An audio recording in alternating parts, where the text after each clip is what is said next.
What do you say, everybody? Welcome to Cover Crimson post-game show. Bama drops to Tennessee 24-17. Kind of another one of those games where you're just kind of sitting around waiting for the real Alabama to show up. And maybe the real Alabama is what we've seen the last 3 weeks and not the first half of that Georgia game. But a lot of frustrations. Didn't like the game plan. Didn't like the effort. Didn't like the discipline again. I mean, you get a penalty when you got a fourth down and kind of manageable, and you turn it into a fourth down and impossible because you can't get your guys to act right on the field again. And I mean, this is just kind of what this thing is right now. You guys get in the comment section, you tell me what you think. It looked like Jalen Milroe was hurt to me. The passes were terrible today. I mean, just so many bad things in this game, and a bunch of penalties. And look, the officials missed some calls, but this wasn't the egregious BS we saw last time down there. I mean, there was some calls that they missed, but I didn't feel like it was fixed. I felt like Alabama just didn't make plays when they needed to make plays, and I don't know how good they are or how good they aren't. So you guys get in. We'll take some calls. We'll do all of that. Thanks for hanging out with us here on Cover Crimson and waiting on Clint Lamb. We'll do that. But like and subscribe, thumbs up, even if you didn't like the effort. I'm here hanging out with you. Give me an effort. It's been a long day for me. Went to Big Sexy Elmo's funeral, and now I'm talking to you guys. So just give me a thumbs up for manning this thing and doing it for you guys. And let's get this thing going.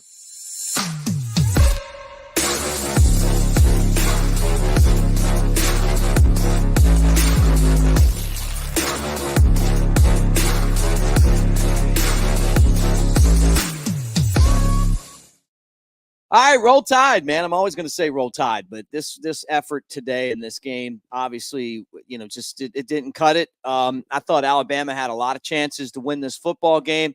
Milroe looked terrible. I'm wondering if something's wrong with him. I mean, I know he's getting pummeled in the pocket. They're not blocking, and you guys want to talk about it. Let's just go to the phone lines, and I'll start it out with you guys, and we'll kind of just pick this thing together. Who's this and where you calling from?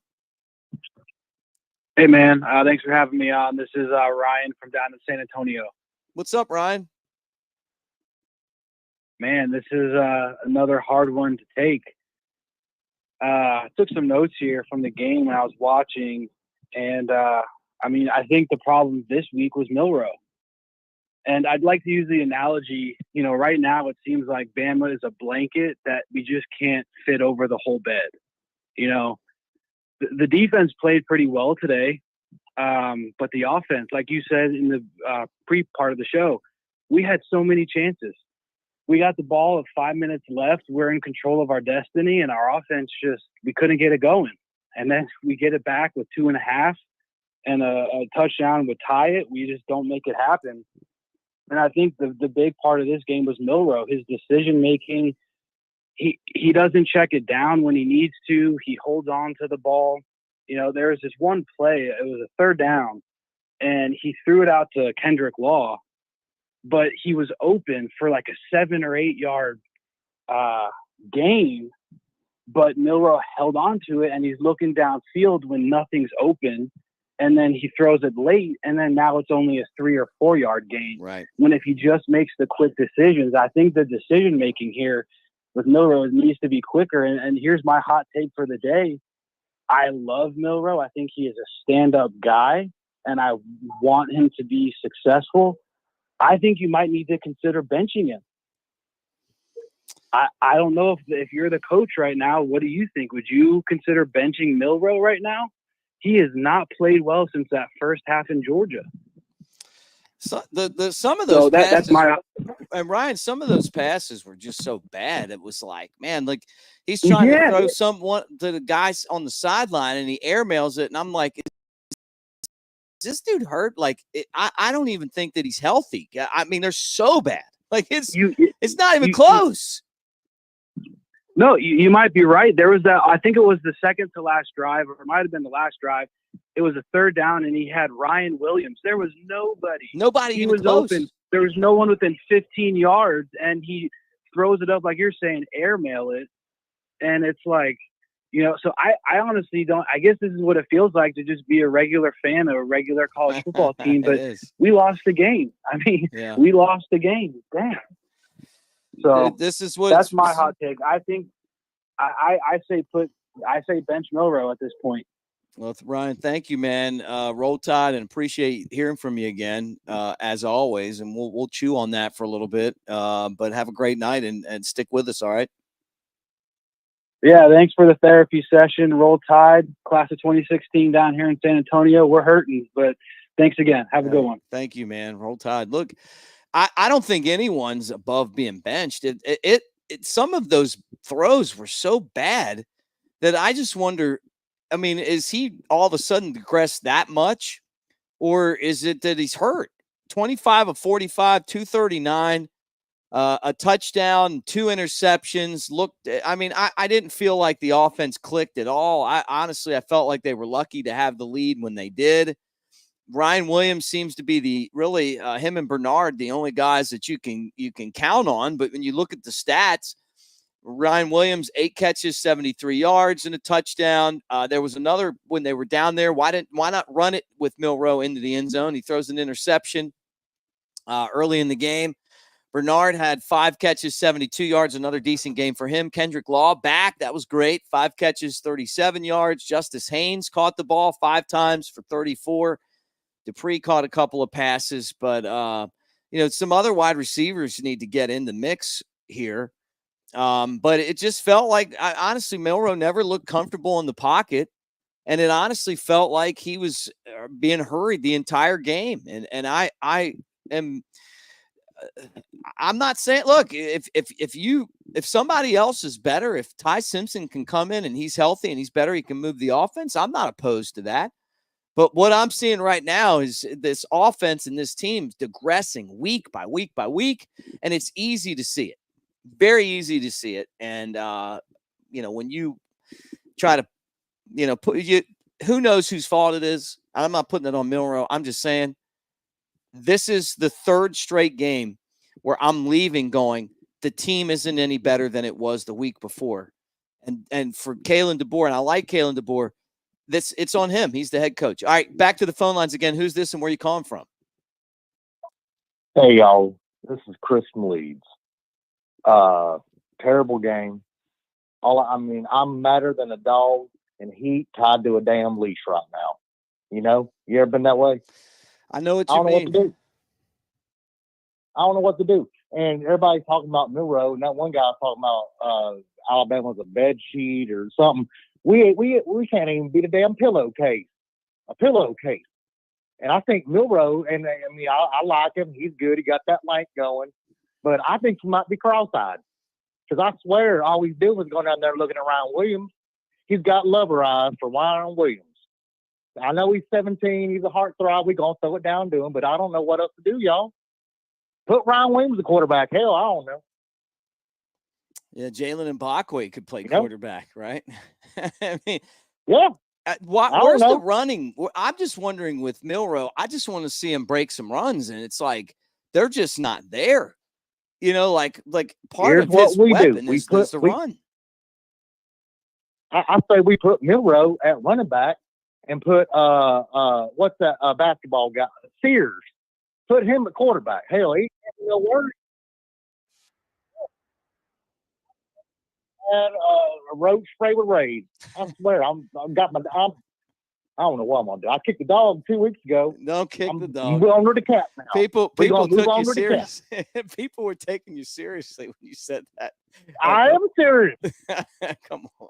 I got too much Bama in me. Yeah. Too much damn Bama. I think that it's obviously it's a new era, and as much as we want to win these football games, that's what losers say. That's what losers say. Tennessee didn't even rush the field. We ain't no big deal no more. No, I know. Well, 7 games and it's over. 7 games and it's over. When you lose the Vandy, you're going to rush the field because you beat them. Like you're going to tear the goalpost. Are we down. Vandy now? Well, you call them Bama Vandy? I said Tennessee didn't rush the field when they beat us tonight.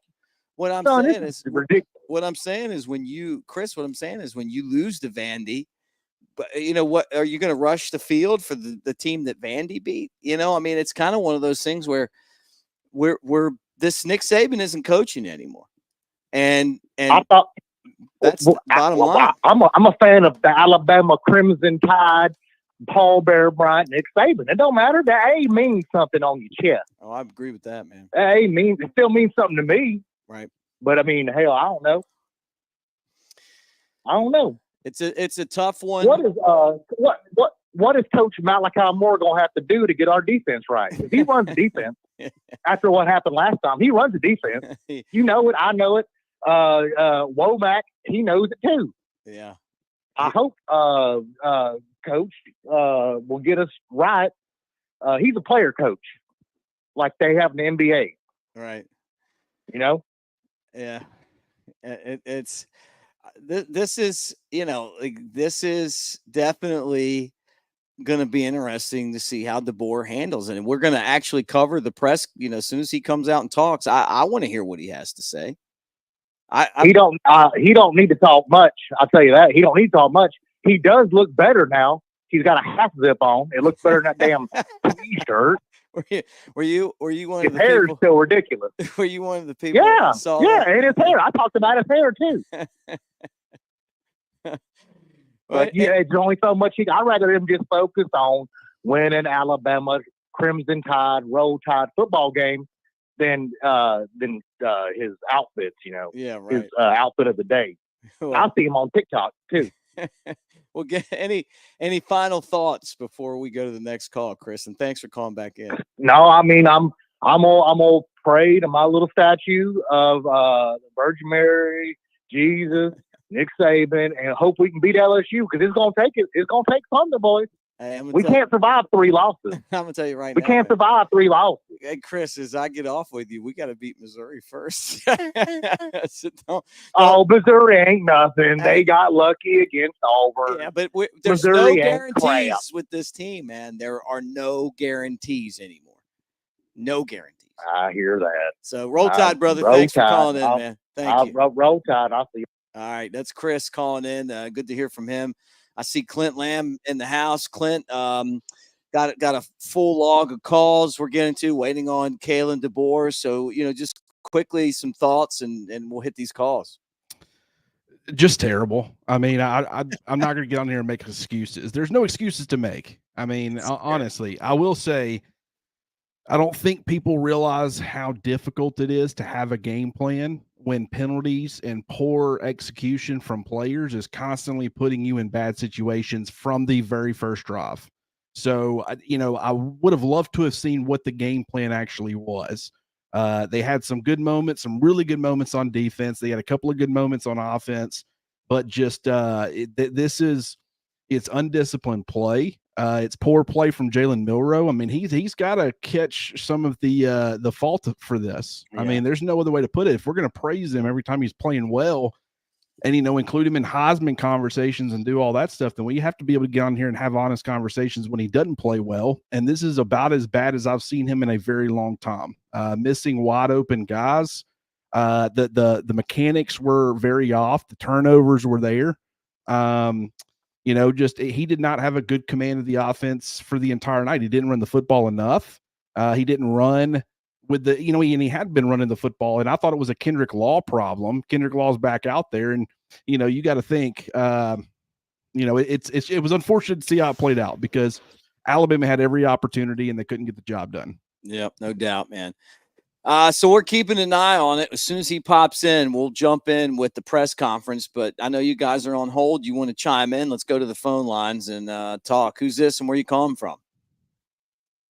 Hey, Nick, it's Stan from LA, man. How's it going? What's up, Stan? How you doing, man? Well, this is insufferable. I'm on the 3-yard line on a 1st and goal, and I throw the ball, and I make an interception. What the heck? This team is, and I called it right there, and I said, that's the ball game. Mm-hmm. I said, that right there is the game. You just don't, I mean, come on. I mean, they had 2 good drives, the offense did, where they had one where they mixed the run and the pass. They got Williams for the touchdown on that drive, and they finally bowed their neck a little bit. and got some consistent running, and Haynes scored, right? Mm-hmm. So then that's good. Defense was doing its job for a while, and then all of a sudden they went non-existent.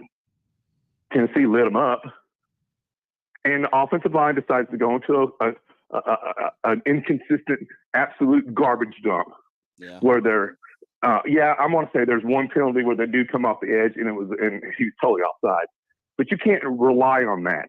You can't rely on a referee to bail you out, because that's just pick your poison right there. You got to be able to execute, and they didn't. They got manhandled in the end, and they ran the ball down our throats, and they scored touchdowns, and they're smoking cigars right now. Yeah. And I'm pissed off because this team it is functionally illiterate right now. It doesn't know what it's doing. Kendrick Law blows his top again. Can't keep his damn cool. I mean, the dude chucked him first. But that's a sucker. That defense player defense doesn't have anything to worry about. He doesn't care if he gives up a penalty, because they really are. They're confident. They know that they can stop us. Yeah. And nobody fears Bama anymore. Mm. And I don't blame them. We have nothing to give these people for any intimidation whatsoever. Vandy has stolen our nuts and castrated us, and we have got nothing left, man. Yeah. We are just a bunch of castrated steers out there, Yeah. And Milroe, he's off. There's something wrong with him. He ain't there today. I don't know what's in his head or if he's hurt, but he ain't going to help the team if he's playing subpar like this. He had chances to run the ball, and he didn't do it. Right. He was indecisive, held on to the ball too long, and then to his credit, he was getting blitzkrieged the whole time. So it was really difficult for him to get in the flow. And, I'm pissed off with the defense too, because, they just,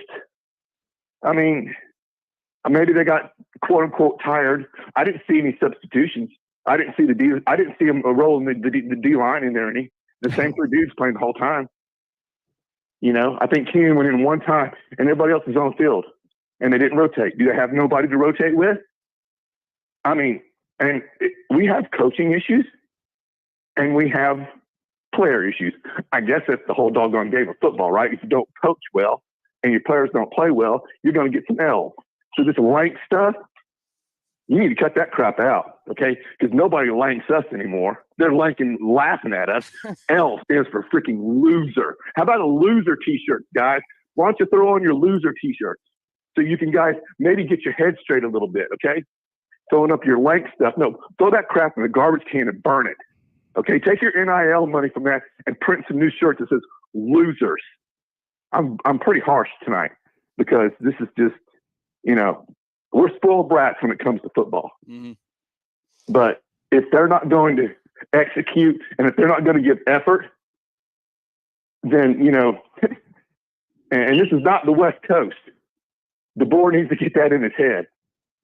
And I don't know what's going on with that either. I love the dude. I don't know what to say anymore. There's obviously a disconnect. There's no fire in the gut there. And, it's up to the players now to reevaluate themselves. Mm-hmm. and try to make some corrections. This team is not going to the playoffs this year, folks. Yeah. Might as well get used to it.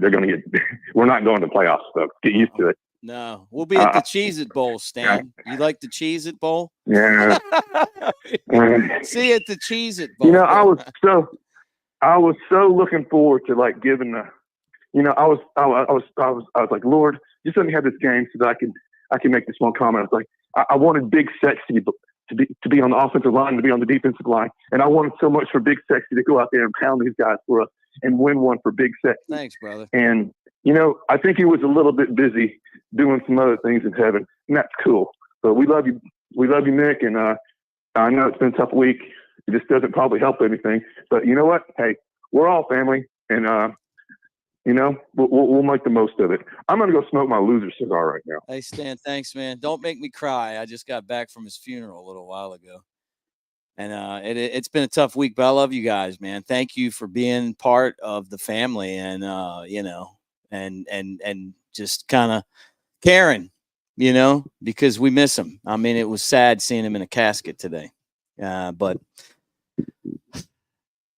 this game was Clint, I mean, before I go back to the phone lines, and we're going to listen to Coach DeBoer as soon as he comes up. I can't argue, man. This just isn't a good team. You know, he's right. I mean, this is just that it's not good enough, and it might have been good enough at Washington, but it just doesn't feel like this team's gotten better at all since the first half of the Georgia game. And if you really want to get technical, maybe the first quarter of the Georgia game, we have digressed. We're going the wrong direction, in my opinion. I think it's a lack of confidence. I mean, with Milroe, you know he's capable. You know, I mean, and I said going into this game, I did point out that we have not seen him in this type of environment before, or at least this combination of really tough environment and playing a really good football team. You know, we've seen him go into Jordan-Hare Stadium, but Jordan-Hare, you know, Auburn last year, they were terrible. You see him go to Kyle Field last year and play Texas A&M, and that Texas A&M defensive front, really defense in general, but especially that defensive front was really good.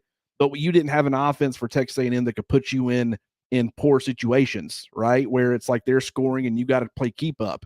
You know, he throws an interception against them and Alabama's defense goes right back out there and gets in the football pack. But it's just as far as, you know, Neyland Stadium, a lot of energy from that Tennessee fan base. You knew it was going to be that way.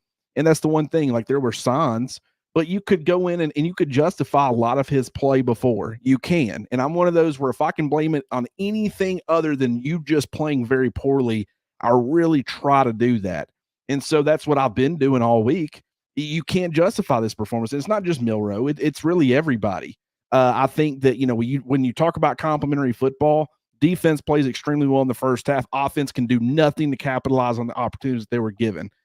Defense starts to get gassed in the second half, whether it was getting gassed or whether it was just simply the fact that they started losing things. Tennessee made some adjustments, figured some things out, and Alabama couldn't get the job done on that side of the football.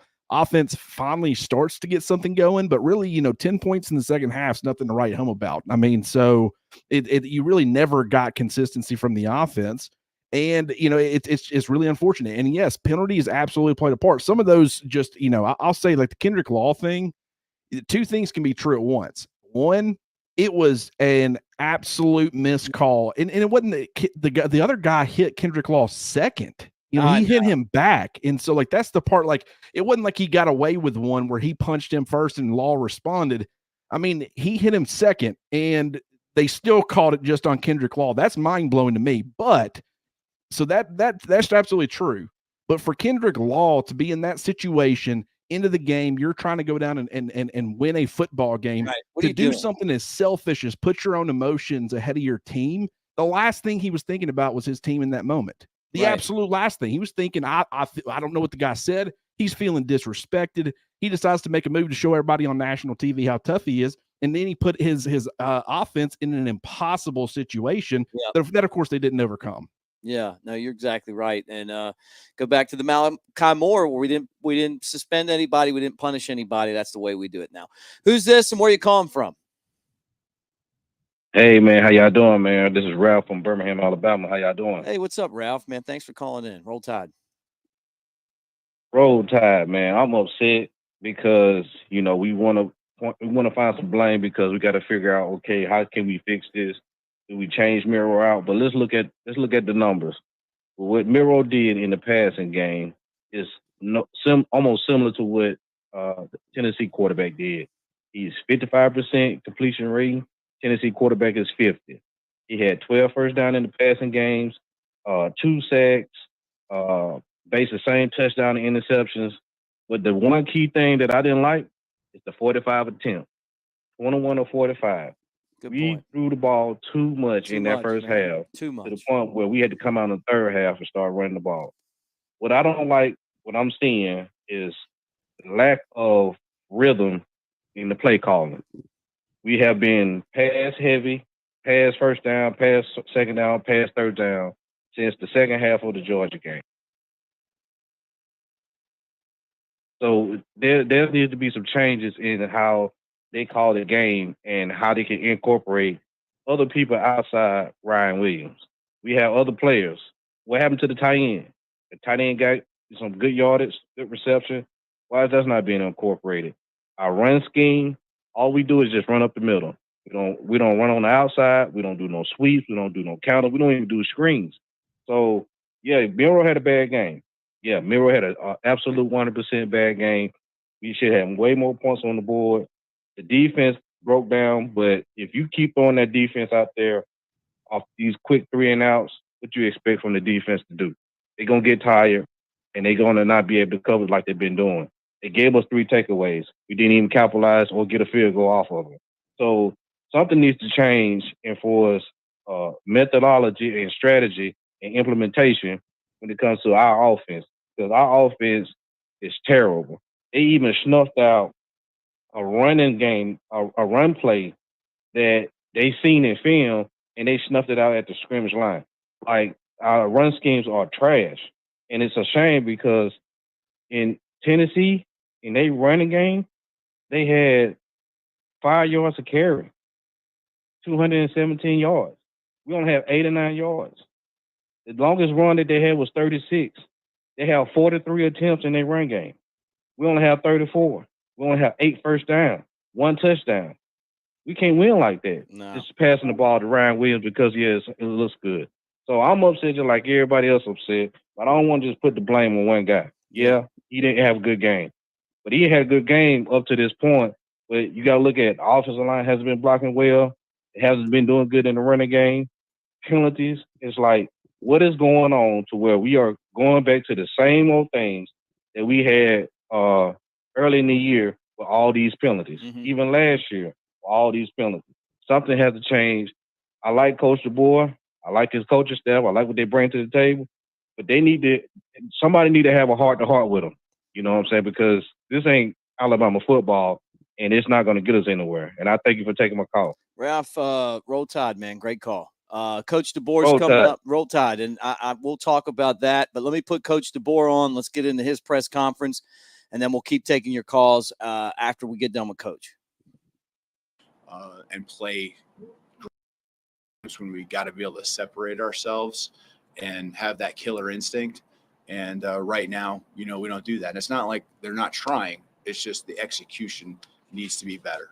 And, one play can kill an offensive drive, and then defense does a nice job and then they get into their tempo, which we knew, if we kept them out of that rhythm, we'd be all right.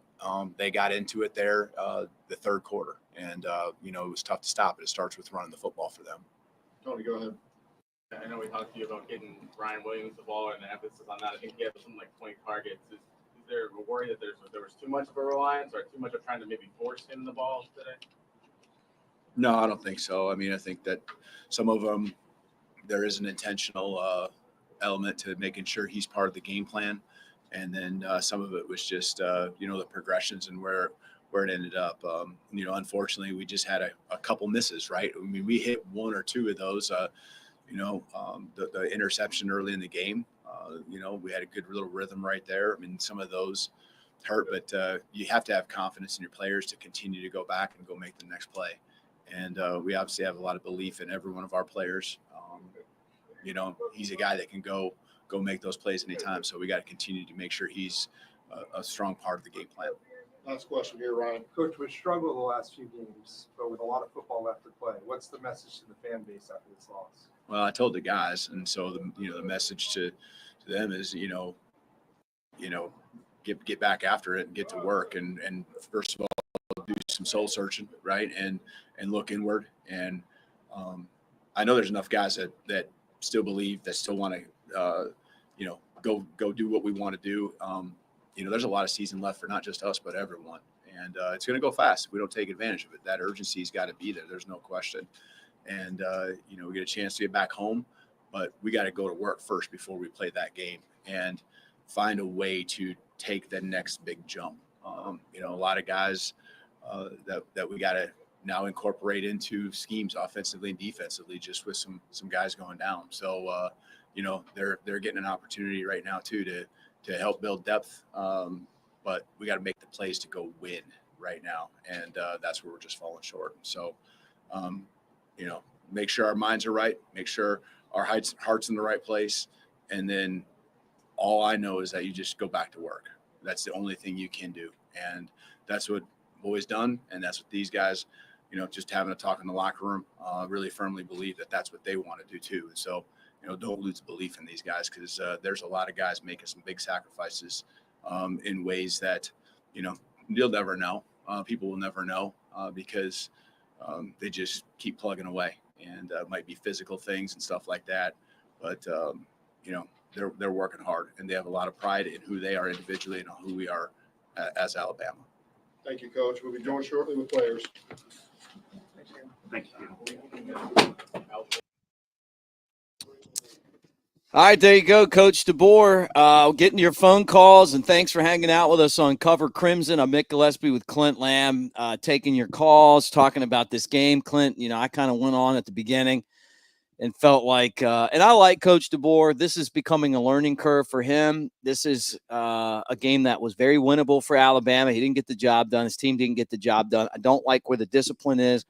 And I agree with Ralph. I'm not putting this all on Jalen Milroe. This is a team loss. This isn't one guy. This is a lot of guys and discipline to me. And I thought the defense was better this week. They got to run the ball. I don't like the play calls in the first half. I agree. You can't throw it every down in the SEC. You have to be balanced. But just give me a quick thought on Coach DeBoer, and we'll go back to the phone lines. I mean, the bottom line is defense did play better, but it's still not a defense that you can trust when you really need them, right? I mean, they can create turnovers and do those things, and we knew going in, Nico will give you some. The offense wouldn't capitalize on it, and it's a major problem. You saw one drive where it's almost like Nick Sheridan decided, okay, everybody's pissed off at me for not running the football enough, so I'm going to do nothing but run the football just to prove to everybody that I'm willing to do it. And it's like, I mean, just mix some variety in there. There was after one of the turnovers, they get the ball in like the 45 or the 50-yard line in Tennessee territory. It was in plus territory to start the drive. And I tweeted out immediately because it was so painfully obvious what was going to happen. That is the perfect vertical opportunity. A lot of momentum. You just got a massive turnover. Take a shot, see if you can capitalize and really get Tennessee playing on their heels. But I knew they weren't going to do that because they never do that. What you knew was going to happen, they were going to come out there and they were going to run the football on first down. They were going to have success running the football on first down, probably, 4, 5, 6 yards. And then they were going to throw on second down anyways. And that is exactly what happened. And look, I do watch this stuff. I study this stuff. But if I know that, Tennessee absolutely knows that. And so, you can't put this all on Jalen Milroe. Here's the thing, though. Jalen Milroe deserves every bit as much blame as anybody else involved in this process. So we can, there are a ton of people who deserve criticism and deserve, to be, they have fault in it. Do not put this exclusively on the play calling either. Don't try to justify the way Jalen Milroe played. The bottom line is he did not play well. He did not play like he had been playing, and he hadn't been playing as well in the last couple of weeks. All right, let's go back to the phone lines again and kick this thing off after the DeBoer press conference. Who's this and where you calling from? This is Ben from Oregon. What's up, Ben? Pretty pissed off. I thought that press conference DeBoer had was bullshit. The fact that he's talking about players and they're sacrificing. Well, how are they sacrificing when they're doing podcasts every week? They're all about their NIL. Did they even practice this week? Because they weren't prepared for the game. They did not come out with any fire at all. Not at all. The offensive line is soft as Charmin. We give up sacks because our offensive line don't know how to move their feet in pass protection. It's pathetic. When is the last time we actually outrushed the other team when we played them? Western Kentucky? Yeah. That's a good point. It's ridiculous. I mean, and when are we going to get some DBs that don't get burned by 5 yards every single time they go on verticals? Every single time. Whether they catch or not, they're getting burnt every time. It's pretty frustrating. I mean, I'm not going to sit here and argue with you because think of all the passes that are dropped where guys are wide open. There's a lot of plays where you're like, you're holding your breath, and if the pass is good, we're screwed. Pretty much. If the South Florida quarterback had passed, we'd have lost that game. I mean, if the guy from South Carolina could hit his receivers, we'd have lost that game. They were open all the time. It's ridiculous. And one last thing, the Bama standard has been dead for about 3 years now. But I mean, whenever right. it makes me mad when I hear Alabama fans and the coaches talk about the Bama standard. Ask them what it means. Say, what does the Bama standard mean? Yeah. What it's supposed to mean is pride, performance, effort, discipline, beating the man's ass in front of you, and winning with class. The winning will take care of itself if you do all that stuff. We haven't done that in 3 years, and I'm tired of it. You're right. Hey, look, I'm not going to argue with you. And great call, Ben. Thank you, man. Roll Tide out in Oregon. All right, man. Hey, I'm sorry about Big Mo. Hey, man, we miss him. I appreciate all you guys. Don't make me cry on the show now. You guys. Right. But I love all you guys for remembering. Roll Tide from him. I know. Roll Tide from heaven. Roll Tide from Thanks, heaven. brother. It's been a tough day. But look, Clint, I'm not going to disagree. I had a former player tell me that the standard really started to take a dip after the 2020 season, man. And so I can't sit here and say that it didn't, because I know it did. But I feel like we have had a really big drop off, and that DeBoer's going to have to figure out how to get that thing back again, because it's not the winning and losing that bothers me. It's all the damn mistakes. You know, like, you watch this, and I'm going to tell you what I text Clint. We suck. That's what I text. I'm watching us. We can't line up and not get a penalty. We can't, go down the field and we got to get into a fight at the end of the game, lose 15 yards. Well, who hit who first? Who cares? You can't do that. Just get back at the line of scrimmage. Remember the discipline that we used to play with, the pride, the effort. I agree with that. I don't think that this means that there's not some more good wins coming down the line, but they've got to get this thing turned around, and they need to do it fast. The part that bothers me is exactly what bothers y'all. And you're not the only one. I mean, I think you just said it pretty perfectly there. It is how it looks. Right. That is the most bothersome part. You've got guys playing. What happens is whether they might be looking, it looks like they're doing unselfish things, but they're doing it for the purpose of furthering themselves, is what it comes off like. Like, obviously, if you're making some selfless plays and everything, you're going to, it's going to look like you're playing selfless football, but you're also advancing yourself. Like, you're trying to make it to the league. You're trying to, as far as the NIL dollars, you're trying to, and we all are doing that. So you can't really blame them. But I think that the standard was built on this idea of team first. Right. Team is ahead of everything. Yeah. And there is not this emphasis on that. Kendrick Law doesn't do what he did at the end of that game if he was putting the team first. Malachi Moore against Vanderbilt, if he's putting the team first, he doesn't do what he did. It just feels like from top to bottom. And I understand this is the night to overreact. We'll reevaluate tomorrow. Maybe I feel differently, but just watching it, it always feels like, I'm not saying they don't care about the team. They absolutely do. I'm saying which is more important, yourself or the team. Team still sitting at number 2. That's still really important in your life. So I'm not saying, they don't care about the team or nothing like that. I'm not willing to go that far. They care. They want to do well. But to me, the priorities are not what they used to be. That is college football now to an extent. But I also think there are places where they're still able to capture some of that, and they're just not getting enough on that front in Tuscaloosa, and you got to figure out a way to fix it.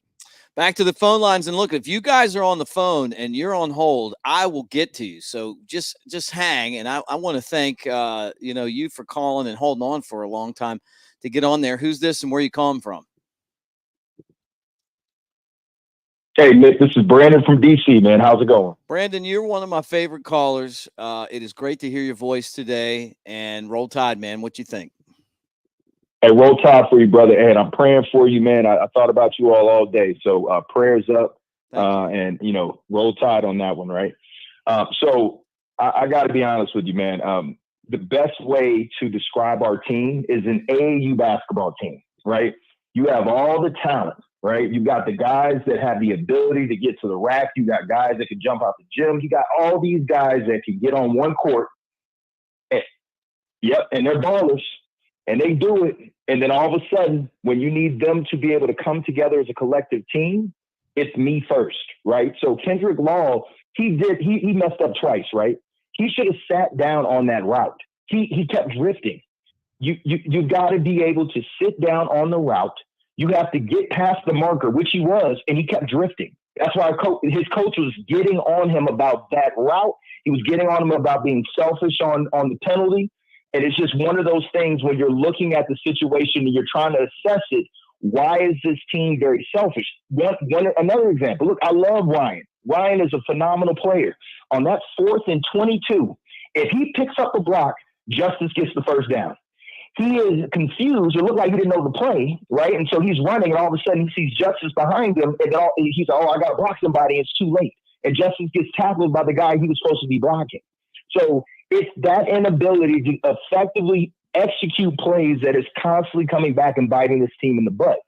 Another thing, I know a lot of people want to get on the offensive coordinator for calling these plays, but what I'm starting to think, right, and what I'm starting to see is Jalen Milroe actually has too much power in the offense. He is checking out of plays unnecessarily, and they need to strip that power away from him and say, you are going to run the ball, which they did when they came out, right? They ran it 8 times straight, and it was effective, right? You got to mix it up. But they were showing we can run the ball, but they were, in my mind, Jalen Milroe has 2 options. He can check out of it. He has one option where he can pass the ball. The other option, he can run the ball. And typically when he's pulling it, right, he's not supposed to be pulling. He's supposed to be handing it off to the running back. So this is one of those things when Jam went down, I was like, oh, yeah, it's going to be tough. We're not going to run the ball anymore because Justice kind of dances in the hole. He's indecisive, rightfully so, because he doesn't get enough touches. So you get a constant churn of people trying to force a pattern where you, like you said, Clint called it out best, where it's first down, oh, they're going to run the ball. Right? Well, how about some play action? You know why play action is ineffective? I love Milroe. Milroe is not an accurate passer on the run, even going right. It is it's fascinating. Like he air mail throws when he's rolling. Anybody knows that if your offensive line is getting blitzkrieg, you offset it, you play, you fake the handoff, and you literally run a fake handoff, and you go outside, and then now you open up the lane. That's the one thing. You have your best athlete out on the run, out on the perimeter. So now he has a pass and run option. They did not do that adjustment. They have him sitting back there trying to pick apart a defense, and he does not have a timer in his head. So when the defense is blitzing him, instead of saying, I know that I have a 3-step drop, this is a 3rd and 8, I've got to get the ball out in 1, 2, 3, right? He doesn't have that timer. He's just sitting back there holding it. And so people are blaming the offensive line.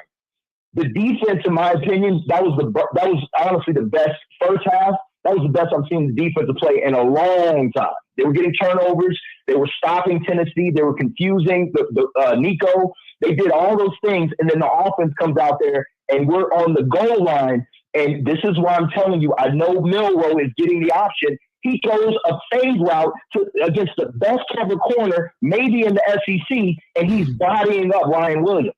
Run the damn ball. You run the damn ball. You see him one-on-one, you're like this. I don't like this matchup. If he was on that freshman corner, now we're cooking, right? He threw the same damn route and the Ryan scored. When Jalen has to process that information very quickly or run the damn ball and try it again later or have him run a slant route. It's just that it's Jalen. Look, I love the guy. He works so hard, and I think he's really hard on himself, but he is ineffective at processing when he's getting pressure, just like any quarterback. You put Tom Brady back there, if he's getting blitzed, the team is going to look like they're struggling because they are getting after him. So now you're seeing ghosts. So in my opinion, if you're Nick Sheridan, you have to start stripping some of the play calling abilities away from Jalen Milroe, and you say when it is first down, we're going deep. I want you to look inside out. When it's second down, we're going to run the ball. Like literally his first 15 plays, there are no other options. Your ass is running these damn plays. Don't check out anything. Run the plays. And then we see if he can get a rhythm going. Like the Georgia game, it was on script. He didn't check out anything. He didn't check out a damn thing.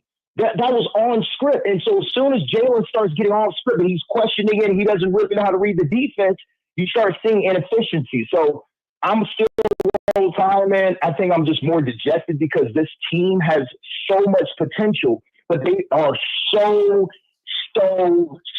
selfish in the way they play because they don't play discipline. Right. When you see guys jumping off, back in the day, man, somebody was jumping offside, somebody would have been in their ass. Yeah. You jump up, you get jittery, man, the quarterback would have been in his ass. Yeah. Barrett Jones and my boy McCarron was got in a fight, and it was the fourth quarter because they were like, this is the letter game. Yeah. It's important, right? And so that I don't see Jalen taking ownership, man. He needs to be on their ass.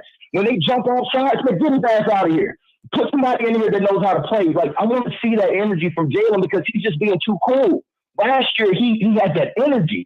This year, he is being way too calm and collected because he's taking after DeBoer.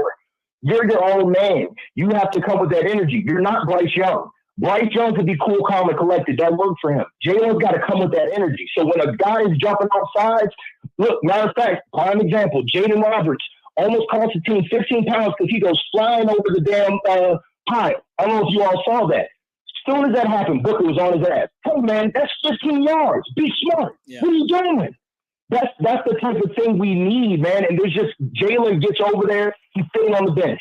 He's looking at the cameras, looking up. Well, get your ass up, man. Have some energy about you. Have some discipline. Have some get-to-itness and making sure that you're holding your guys accountable because they're looking to you to lead.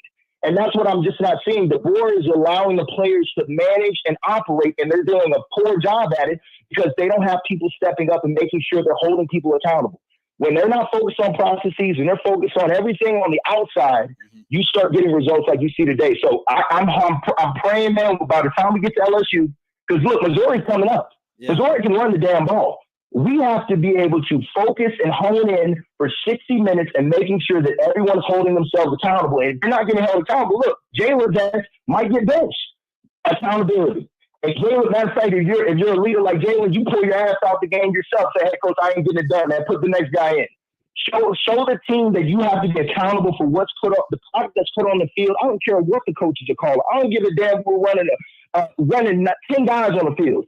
They should not have any point where they're literally not being disciplined and accountable for what their damn job is. That's the one frustrating thing that I'm getting out of all of this, Mick. It's the inability for them to be accountable and everyone starts looking in and pointing and seeing who did what. No, you do your ass, you do your job. If someone's not doing their job, you're on them. You say, coach, get his ass on the field. He can't be trusted. I can't have this. And then when you start seeing guys start doing that and dudes start losing their jobs and all the people that thought they had shit on lock, excuse my language, you have to be able to get their asses off the field. You got to be able to get that energy going. And DeBoer, look, step out the way, man. Let the receiver coach dig in people's butts. If you don't want to do it, let these guys start getting some repercussions for not doing their jobs and not getting 20 penalties, which is crazy. 20 penalties. If we had 5 penalties and we lost that game and we did everything possible, we lost that game. Tennessee didn't beat us. And we lost the game. Vandy beat us. Yeah. I don't care what anybody said. Vandy beat us. Yeah. They dominated us. Tennessee did not beat us. We allowed them to beat and win the game because we kept messing up. Yeah, so that's the frustrating part, man. Like, you and Clint do a phenomenal job. I want you all to continue to put that pressure on people and have solutions, right? Like, make sure the fans are listening to the solutions because a lot of this, they're going to blame on the coaches. You have to watch what the players are doing. The players are supposed to execute. They're not executing. And now everyone's pointing fingers at the coaches. Start pointing fingers at the players and themselves because we have to start holding people accountable. I love this team. It's still Roll Tide all day. It's still F, Tennessee, F, LSU. I don't care what anybody says. I ain't jumping off the ship. But I will say this. We have to be able to hold our players accountable, even if they're doing great, even if they're doing things that we feel like are a little off. We've got to hold them accountable. They got to start holding themselves accountable. So I love y'all, man. Roll Tide, Big Elmo, man. This one is for you. I know you probably have a lot more to say because I know you got that energy, big dog. We love you. Mick, Clint, y'all keep riding out, man. Brandon's out. Hey, Brandon, great call, dude. Always great call, man. It's always great. I got some super chats lined up. I know you guys are going to try to make me cry today. I know it, man. And it ain't about the game. I miss that big guy, too. I know all you guys do as well. And I agree with everything he said, man. I mean, it's not over, but DeBoer's got to figure this shit out, and he's got to figure it out fast, because you can feel it slipping, Clint. And he's exactly right. We didn't get better from South Carolina. We looked exactly the same. It was like we just took that same sloppy game plan and effort, and we just took it to Tennessee, and we lost a close game instead of winning a close game. It is not the standard. You can talk about standards all you want. I can tell you, as someone who is, slightly overweight and would love to lose weight, my standard is I'm not going to be big. Right. I'm going to be small. But if I don't go and do anything about that, that's not my standard. I can claim that's my standard all day. And that's what's happening is you have people still claiming the previous standard, but their actions don't reflect that. The standard is not optional. It is you live up to the standard or you're out. That is it. And that's you holding yourself to that. It really shouldn't even be anybody else having to hold you responsible for that. It should be yourself holding your own self responsible, but you're not getting that enough. You're certainly not getting teammates demanding other guys live up to the standard, whether that be in practice. And, they might be doing all the right things behind the scenes. I highly doubt it, because when you're doing the right things behind the scenes, all the little things that matter, that shows up on game days. Right. You don't have 15 penalties. You don't make you're not handling your mechanics terribly. You're not kind of off your game. And this goes beyond just players. This is coaches too. I don't think coaches are living up to the standard. We need to stop talking about quote unquote the standard if it's just going to be a word that we throw around just to make ourselves feel good. The standard is not optional. The second I reach a point where my standard becomes I'm not gonna be fat anymore or big anymore, at that moment when I decide no matter what I'm not going to be that way, things change. But that is not, and it becomes it goes from being an optional thing to a demanding thing. Right. That has not happened, and I'm kind of sick of us claiming that that's happening when it's and as long as we continue to turn a blind eye to the fact that the actions aren't following the words, I think it's only going to continue to go in the wrong direction. All right, Clint, great stuff. You guys, super chats. This is all on Milroe. He's a bum. Look, you throw us a super chat, I'm reading it. And I don't know that he's a bum, but wasn't his best game. Milroe cost us this game 100%. No covering for him. Miss Big Sexy. Hey, look, I miss Big Sexy. You guys, nobody made me laugh harder than Big Sexy. I'm glad he didn't have to watch this game today, but because I would have gotten texts and calls the whole game about how bad this thing was. Now, I wish he was. Honestly, I wish he was there to watch it, but he would have been disgusted by this game. Milroe isn't again, man, and thank you for the super chat. And here's another one. Like, you want to get your point across? Keep on sending them. He's a bum. We miss Big Sexy, but this still. Oh man, I love you guys. I miss you guys. Crack me up, man. You guys. Dude, and I will say, I love this place, man. I can't tell you. Just Brandon calling in, everybody. People's got different opinions. We disagree. Sometimes it's pretty, a pretty steep disagreement. We're on two completely different sides of the spectrum, but I will say, man, just I love what we do here. I love the people who come and join us every week. We're so blessed to be able to get to do what we do.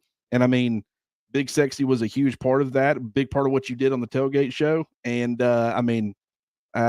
it's very, I would love to hear what he had to say tonight. I really would. In fact, I would force you to have brought him on here, because I just would have wanted to know where he would have taken the show. The way that this works, and I'm going right back to the phone lines, is that he has back here. He had a backstage, spot here. He can just get on whenever. And I mean, there'd be times where I would just see his face pop up like he's not even on the show.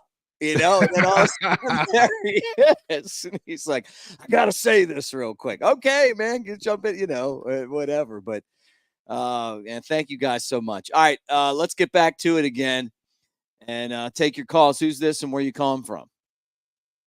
What's up, fellas? How y'all doing? Uncle Charles in the building. Hey, Uncle Charles, man, make my day better, man. Good to hear your voice.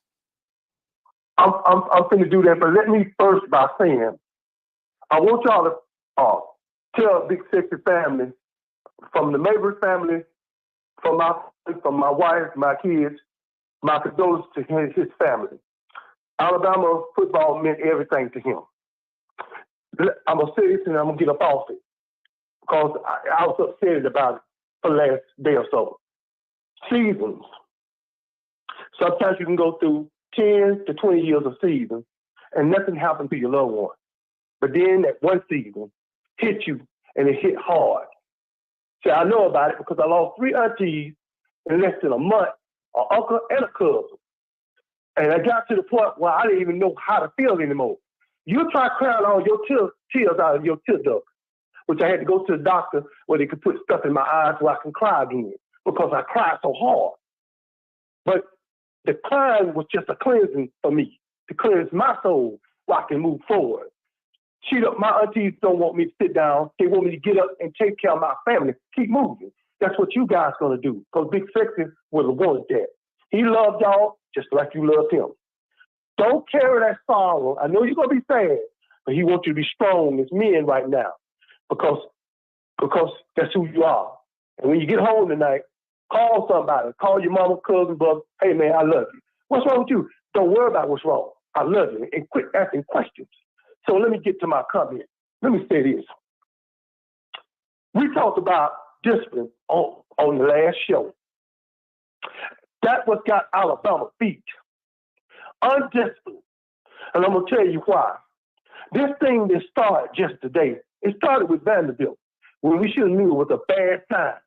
Now, I don't know what DeBoer is going to do, but did we not say when these coaches come from another conference, they don't understand the SEC? I said that. The SEC is a beast. You either eat or you get eaten. This is what it is. Discipline. If you see a pile of ants, an ant baby, what are they doing? They're working together to carry the food to the queen. You don't see one of them carrying a piece of bread by themselves. You see a bunch of them doing it. And they take it to the queen. Discipline. My daddy told me one evening, he said, man, I need you to take that garbage out. And he walked that door. I said, okay. 4:30 in the morning, the light came on. I thought I was in a fallout shelter. He said, get up, take the garbage out. I said, it's early in the morning, it's freezing out there. He said, I don't care. Get up, take that garbage out. Now I'm out there with some pajamas on. It's 20 degrees. I'm freezing.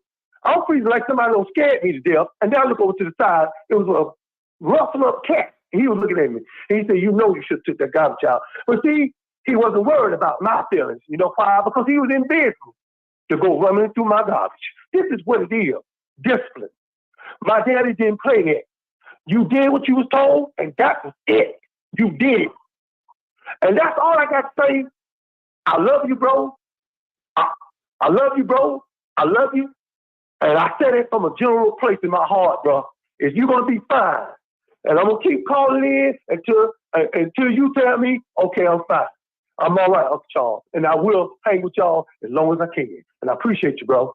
Hey, thanks, Uncle Charles. And you keep calling in, man. I love hearing your voice. You make me laugh every week. And I love your perspective too, man. I mean, you know, like he does a great job of saying stuff with analogies. And Clint, I love an analogy. You give me a good analogy and I'm with you. But I know Big Sexy Elmo's gotta be loving everybody talking about him today because he loved that stuff. Man, this is probably going to be one of the worst looking back at, watching the game film, just seeing what all was left on the field. Let me be clear. Tennessee left some on the field too. 2 missed field goals, some missed vertical shots. And I say some lightly, a lot of vertical shots missed. And so we can't just sit here and say that, it was nothing but self-inflicted wounds by Alabama and the refs helped Tennessee and all those things. I mean, Tennessee left some stuff out and made it. I mean, it could have been ugly the other direction. I will say watching this game, to me, it was pretty clear that Alabama was the better football team. And there are probably some people that would completely disagree with that. I think the fact that when Tennessee needs to, they can run the football and control things on offense. Alabama can't do that, and that certainly, typically will make you think, okay, Tennessee's the better football team overall. But just watching, it just felt like there were so many things that were there for Alabama, and this felt so much like the USF game, and it's weird playing against the tempo. Because it's the offense that's really doing it. It's not even the defense. But it's like they kept shooting themselves in the foot early from the very first drive. If you're going to do something as bold as being on the road in a very hostile environment, as winning the toss and taking the football, I know, that's dude. about as bad of a opening drive as you could have possibly have asked for. Now, granted, what is Nick Sheridan supposed to do when penalties are getting committed and they're putting themselves behind the sticks? I mean, I get that he was handcuffed, but that's why I say, coaches deserve blame. Players absolutely deserve blame too. It's just it's ugly, guys. Yeah, no, I agree with that, man. I agree with everything you said. All right, let's go back to the phone lines. Can't wait to hear who's next on the call log. And if you're on hold because we'll get to you before the show ends. Who's this and where you come from? Hey, Mick, it's Adam calling actually from New Jersey this time. How's it going? What are you doing in New Jersey, Adam? Well, I'm actually originally from New Jersey, so I'm visiting my mom for a week. Okay. Well, good to talk to you, brother. Not the game we wanted today, man. No, yeah, and I just had a couple of comments, but first, I wanted to give my condolences for Brett. I thought he was great on the show, and it was really shocking. And I lost my younger brother suddenly a few years ago. I know how hard it is, so thoughts and prayers with him and of course, with you. Thank you. Sure. And look, it means a lot to me. I mean, like all the prayers, all the you guys mentioned in him, everything. It's been a terrible week. I mean, just to let you know. So thank you and I mean that from the bottom of my heart. Absolutely, man. My thoughts for sure. As far as the game goes, I think we have to step back and realize that, look, we're in a bit of a transitional period. We have a new coach. There were a lot of players, I think 26 that transferred. There's going to be some adjustment. Now, having said that, I do think there are some potential issues in, number one, the kind of culture that DeBoer brings to Alabama, which is a bit more relaxed, and I don't think pushes the players like Saban did. I'm not sure that's a good thing. I also think we have a personnel problem. We do have a young secondary, and they're talented, but they're going to be growing pains. And I think we have an inconsistent O-line that really hasn't performed that well. And as far as Milroe goes, I'm not so sure why everyone is so surprised he's performing this way. He's always been good, but he hasn't been great. So when you take all these factors together, what I would say is, look, let's just be a little bit patient. It's going to be a little bit of a transition, but we're still going to be Bama football in 2 or 3 years. And what we're seeing this year is a transition period and the existence of players who just don't play up to the standard. Yeah, look, I mean, it's hard to argue with not playing up to the standard because they're not playing up to the standard. The Saban standard was sliding, though, Adam. I mean, you got it. I had a former player tell me, and his exact words were, bro, because that's what we call each other, bro, the standard has been slipping since 2020. Even 2021 got to the championship game, but he's like, it's been slipping, and I'm an optimist. I'm like, hey, look, I mean, I feel it. I think college football is a different place than it was before then. NIL transfer portal, Saban got older, whatever. Coaching couldn't keep his coaches because they were there to just try to get another job, But I feel like that the discipline's got to get there for DeBoer, or he's not going to make it. And I like it. Yeah, but if he doesn't get the discipline down, he's going to be Mike Shula 2.0. Is that fair? Is that a fair statement? Totally agree. I think that's a fair statement, and it reminds me kind of like my parents when I was growing up. They were old school, man. They were strict as hell. If I screwed up, there was swift and severe discipline, and that's how Saban was. What I'm seeing from these kids, I see Tyler Booker doing more interviews than a Hollywood star. I see Milroe doing more interviews than a Hollywood star. I mean, these kids these days are more worried about money and their own status, and they're not being taught the values that are going to make them successful in life. And that's why Saban was so good. My advice to the players: stop with the interviews, stop worrying about the money, and get your ass into the gym and start working. Yep. Hey, but you know what? Sorry, though? apologize for that. I don't care. I mean, look, we're on. This isn't radio. I mean, you can say what you want to say. I've said worse. Just watch one of the Elephant in the Room podcasts when Coker comes in studio and it's at night. I mean, we try to keep it real, but I mean, I agree with you, man. I agree with you. And I want to see him do it. I really, really like Coach DeBoer. He is a great guy, and I want to see him succeed. But you're right, man. If they don't start getting this figured out, it isn't going to last long, because the standard is not losing. You know, he's lost now. He's 0 for 1 in rivalry games. Then we got to go to LSU. That's another losable game. And I'm not even worried about the results, Adam. I'm worried about the way that we performed, because I don't feel like we've gotten better at all. We've had one amazing half of football this year, and then we played a bad team. The rest of it has been a struggle. That's what worries me. Any final thoughts? I just hope I agree with you. I hope to change the culture. Thanks so much for taking my call, Mick, and I'll talk to you next week. Hey, thanks, Adam. Great to hear from you, man. Go by Heightstown, my former town. When I was a kid, we lived there for a few years, right outside of Trenton in New Jersey. So I got a little taste of Jersey. Clint, you ever been up there before? I've been to New York City. I went there in the 8th grade on a field trip. Otherwise, I've not. It's one of those places where you better learn how to talk smack, because everybody likes to get into each other's, as Adam said, ass. Yeah. All right, let's go back to the phone lines again. Great to have all you guys on with us, by the way. Thank you so much. Who's this and where you calling from? Levi from LaGrange. What's up, Levi? Yeah, not much. A few things. Number one, I think I have a theory. I think Milroe probably signed about 1 million autographs this week with Panini, so maybe that's why his arms look like crap. The other thing I got 3 names: Kirk Signetti, John Summerall, and Alex Golish. Let's go get them this offseason.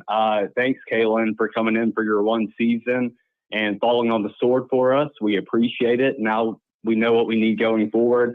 I back most of everything that everybody has said so far.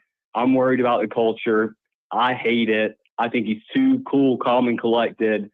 I think we're being lied to as well, because the reason why I fell in love with the hire was because he said that he doesn't have a one-way offense. He has an offense that he's going to tailor to his best weapons. And I thought, good Lord, we're going to win Natty this year because we have a plethora of weapons. I mean, we are stacked when it comes to skill players. I knew the secondary was going to be weak. I knew the offensive line would have some troubles. But I'm like, hey, if he's going to scheme around that, we're going to be pretty freaking good. And I have not seen that. I've seen the same redundant crap. And it's not working. And yeah, I think it is a culture problem. I loved what I saw the first 2-3 games. I thought Swarm defense was doing awesome. I thought the dudes looked like they wanted to be out there and were a true team and truly enjoyed each other. But yeah, I think all that's out the window now. I don't know what happened, but it's all out the window. And I think you've got to have one of those guys to fire these people up. And Kalen DeBoer is not that guy. He is not. In my opinion, he's really like Lane Kiffin's twin brother, who's an honor roll student. You know, we all know about Lane Kiffin because he got the opportunities early and he showed his ass and did a lot of stupid stuff. Well, Kalen, he just played it more strategic, went to the right spots, and stayed on the low. And we're like, whoa, this guy's a genius. What is he doing? So yeah, I'm afraid that we got duped here in the hiring process. I hope not, man. I really hope not. I hope that he's, learning something.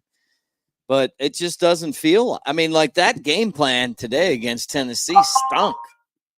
I mean, I thought it was terrible. I'm like watching I'm waiting for us to come out and do something, and all I see is throw after throw after throw after throw after throw after throw. It's like, look, man, you got to run the ball in this league. You got Justice Haynes, you got Jam Miller.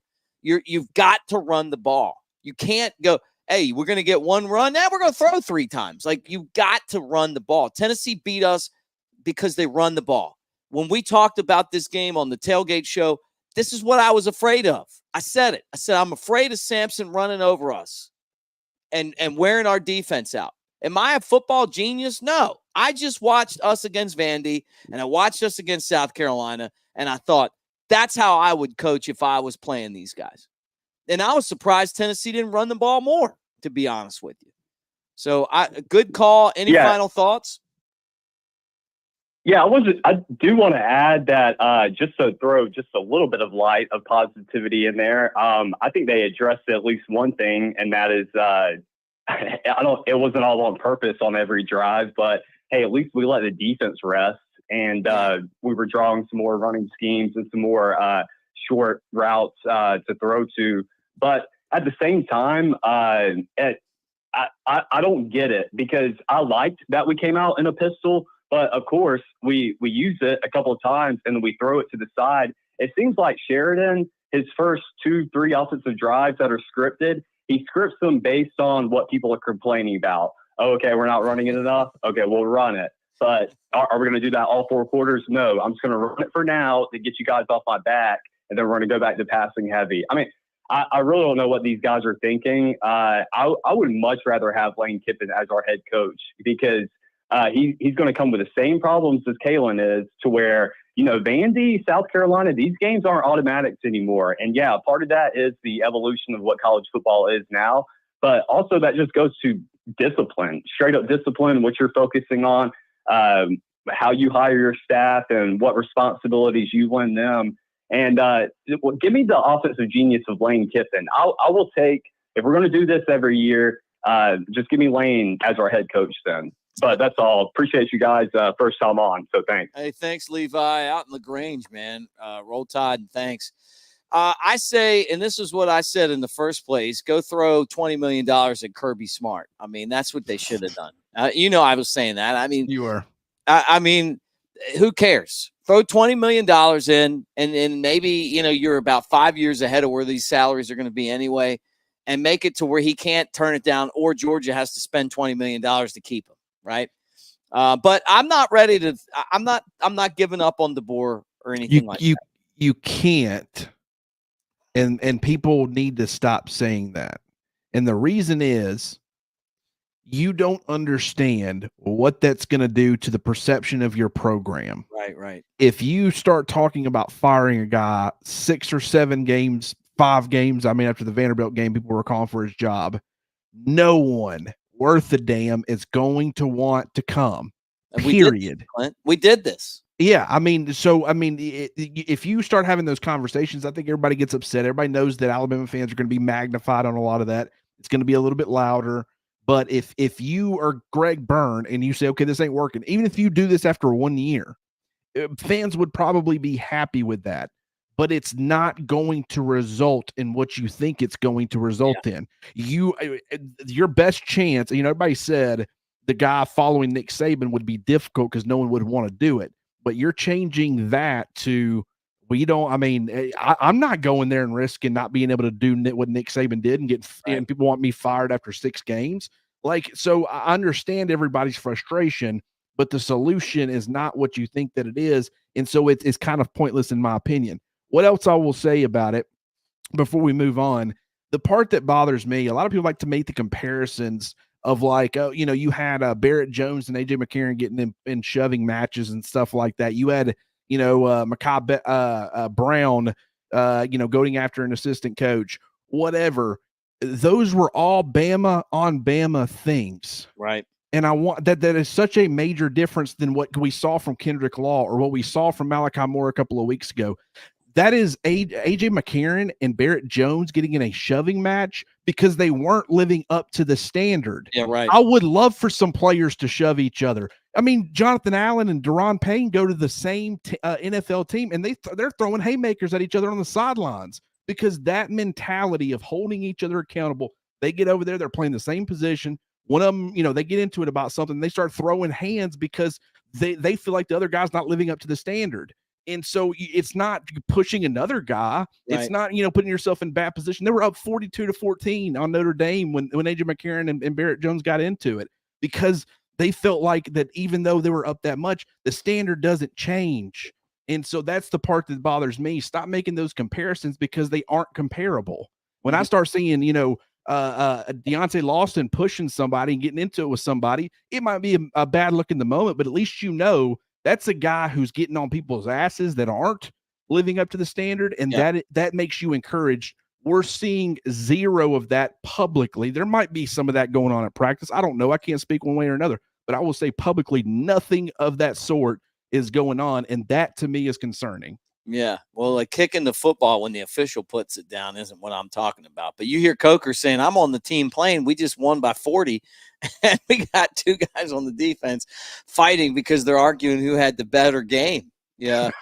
Hey, Super Chats, Ryan Sullivan, man, Roll Tide, thank you so much. And look, thank you right there. No sugarcoating it. He says he feels like Milroe all on him. Right back at us with another Super Chat. Big Sexy, another shout out to the man. And Milroe's second year, this is on him. Obviously, he feels like this is all on Milroe. Let's give Sampson a try. You never know. Look, we're getting to that point where you might just start working Simpson in just because you're not going to the playoff, and you got to start thinking about next year. I'm not saying benching anybody, but you're right, man. Roll Tide, man. Thank you. And Brandon, Kiffin is literally no accountability. Look, Kiffin, I could sit here and tell you guys stories about Kiffin that will blow your mind. Blow your mind. And they're true. Yes. And I don't want to waste my time talking about Lane Kiffin. Other than the reason why Lane Kiffin's at Ole Miss and not at Alabama or not at like the best job in college football is because of him. And it's not about coaching. And I think he's a good coach. I think offensively he's as good as it comes. But they would never let him back in that building as the head coach. And he did that to himself, and that's just the truth. So, but on top of that, it's not like he's at Ole Miss doing anything. He's losing all the big games there too. I mean, we already got Lane Kiffin. We just got Lane Kiffin that's is just a more decent person, period. And hopefully DeBoer turns the corner on that. But that's the truth if you want it. Okay, let's go back to the phone lines again. Who's this and where you calling from? This is David from Jasper, Alabama. From Gadsden? Jasper. Oh, Jasper, man. I was just there. Roll Tide. Roll Tide. Oh, man, where do I even begin? A couple comments. Back to what Clint was actually saying about player accountability. Yeah, that's a big thing. And if I'm the wide receiver core after tonight, I'm going to be in Milroe's face. I mean, 25 for 44, but that 25 was not pretty. I mean, he put some really bad balls. Like Ryan Williams took a couple bad shots from bad placement. I mean, Kendrick Law took a couple bad shots. Bernard, great yards after catch.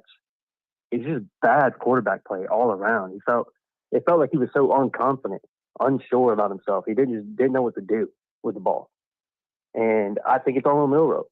And talking about Ty Simpson, I was saying to my boys, I was like, hey, give Jalen one more series at halftime. If he doesn't make it, we got to put Ty in. Ty's got to go in. We got to see what he can do. And it's rough. Look, I hear you. I mean, I think that's going to be probably what people are going to start saying. I wonder if Milroe isn't hurt somehow because the passes were so bad today. The mechanics were terrible. The mechanics were bad. Like the touch was bad. Like everything about watching him isn't what I've seen him do over the last. This was for me one of his worst games I've ever seen him play. I agree. And, maybe it's back on what Kalen DeBoer was saying in his post-game conference, saying you don't know what these players are going through. Some of them are going through a lot. Was he talking about injuries? Like Saab, for example, has been playing through injuries for the last couple of weeks. Right. If Jalen's playing through injuries, right? And if that's the case, then why not put Ty in and see what Ty can do? Because Jalen is obviously not up to performing right now. Right. If he's injured, then give him a week of rest and see what Ty can do. Because Ty's a gifted quarterback. He's got talent. He's got an arm. Well, let's see what he can do with it. Yeah. And I'm not holding it all on Kalen DeBoer. I do think he needs to be more in their face. A little bit. The culture is a little bit soft, especially at that post-game conference. He seemed a little too calm for me. Mm-hmm. And I think there's a difference between games you shouldn't lose and games you can't lose. And this is a game you cannot lose. You cannot lose against Tennessee at Alabama. Sorry. Like, people say it's Auburn. No, it's Tennessee. Not acceptable. And I think players do need to hold each other accountable. Kendrick Law at the end there, maybe he was getting taunted at, and the Tennessee player did swing on him after, but still it's uncalled for. He shouldn't have shoved him. There is a discipline issue. Same with Malachi in the Vanderbilt game. And there are also some issues in the South Carolina game. And I think it just needs to be rebuilt from the ground up. This transition period should have ended on August 31st against Western Kentucky. Georgia was a fluke. We should have lost that game. It was a fluke. We got to figure it out. We got to figure it out quick. I give Kalen maybe one more year, but if it doesn't come together, I think we got to get rid of him. Okay. Well, great call, man. Thanks from Jasper and Roll Tide, my friend. I mean, I'll say this. You know, it feels like with Kalen DeBoer, you have no idea. I want a head coach that's going to be a duck on water in publicly. You know, I really do. You like Nick Saban, he would only be really losing it when Alabama was up big. Yeah, right. You know, he was always analyzing and thinking about, okay, how do we get back in this? What changes do we need to make? So he was always relatively calm when things were going wrong and the game was close. He was strategizing. And I think he did a really good job of, he knew when to light into people when there might be some complacency from the success. Right. So, I mean, I'm fine with the way he's reacting publicly, but we keep coming back to that word accountability. That has to be happening in some way. And it doesn't have to be for us, but from a team standpoint, if there was more accountability, you would be seeing it more on game days. And so I know it's not there to the degree that it needs to be there. That's got to get fixed, and they can fix it however they choose to. But, you know, don't accept what's going on right now, because what you're doing is not working. And that's not just really from a schematic standpoint. That's not from you got the wrong personnel on the field. That is just guys not getting the job done and others being okay enough with it. They're not okay with it, but they're okay enough with it. That's got to change. Yep. All right. Back to the phone lines again. CoverCrimson.com. Make sure that you subscribe. $1 right now. Get you in, and like and subscribe. Thumbs up as you hang out with us here on the Cover Crimson YouTube channel. Who's this and where you calling from? Hey there, guys. Hey, this is Hunter from Talladega. I'm a junior over at T-Town. And I'm making the trip back from Knoxville. This is my second time here. And the first time 2 years ago, you saw how that went. Right. And now tonight, I'm 3 years into college, and I'm 1-2 against Tennessee. I don't know what's happening here. You know, all things aside, we got O-line issues. The defense seems like a pipe dream from what happened in the Georgia game. The biggest thing that stands out to me is we had a chance to at least get back into the game tonight with about 2 minutes left. And one of our players throws a punch. And then that's a 15-yard penalty. And then what is it, like 4th and 22 at that point? You go back against the Vandy game, we got players kicking the ball after the game is over. It's like, if Nick Saban was on the sideline, this wouldn't be happening. So, I mean, we got a bunch of problems, but I think we got an attitude problem. And who's taking accountability for that? Like what's going on at this university? We got first-year head coach, and these kinds of problems are arising. I'm with you guys. I like the guy. I think he's a great guy. I think he's a good coach. Is he fit for Bama? I don't know. You know, I'm holding on to my teeth right here, but I'll give him to turn things around real quick. And if not, then I'm going to say it. I think we got to go get Jeremy Pruitt. Go fucking Vols. They might get. I mean, I don't know if that was like a like a prank call or not, but they may go get Jeremy Pruitt they might need somebody different on defense. Although the defense wasn't terrible today. All right, back to the phone lines again. Still, Bama's still 16 in the last 18 against Tennessee, by the way.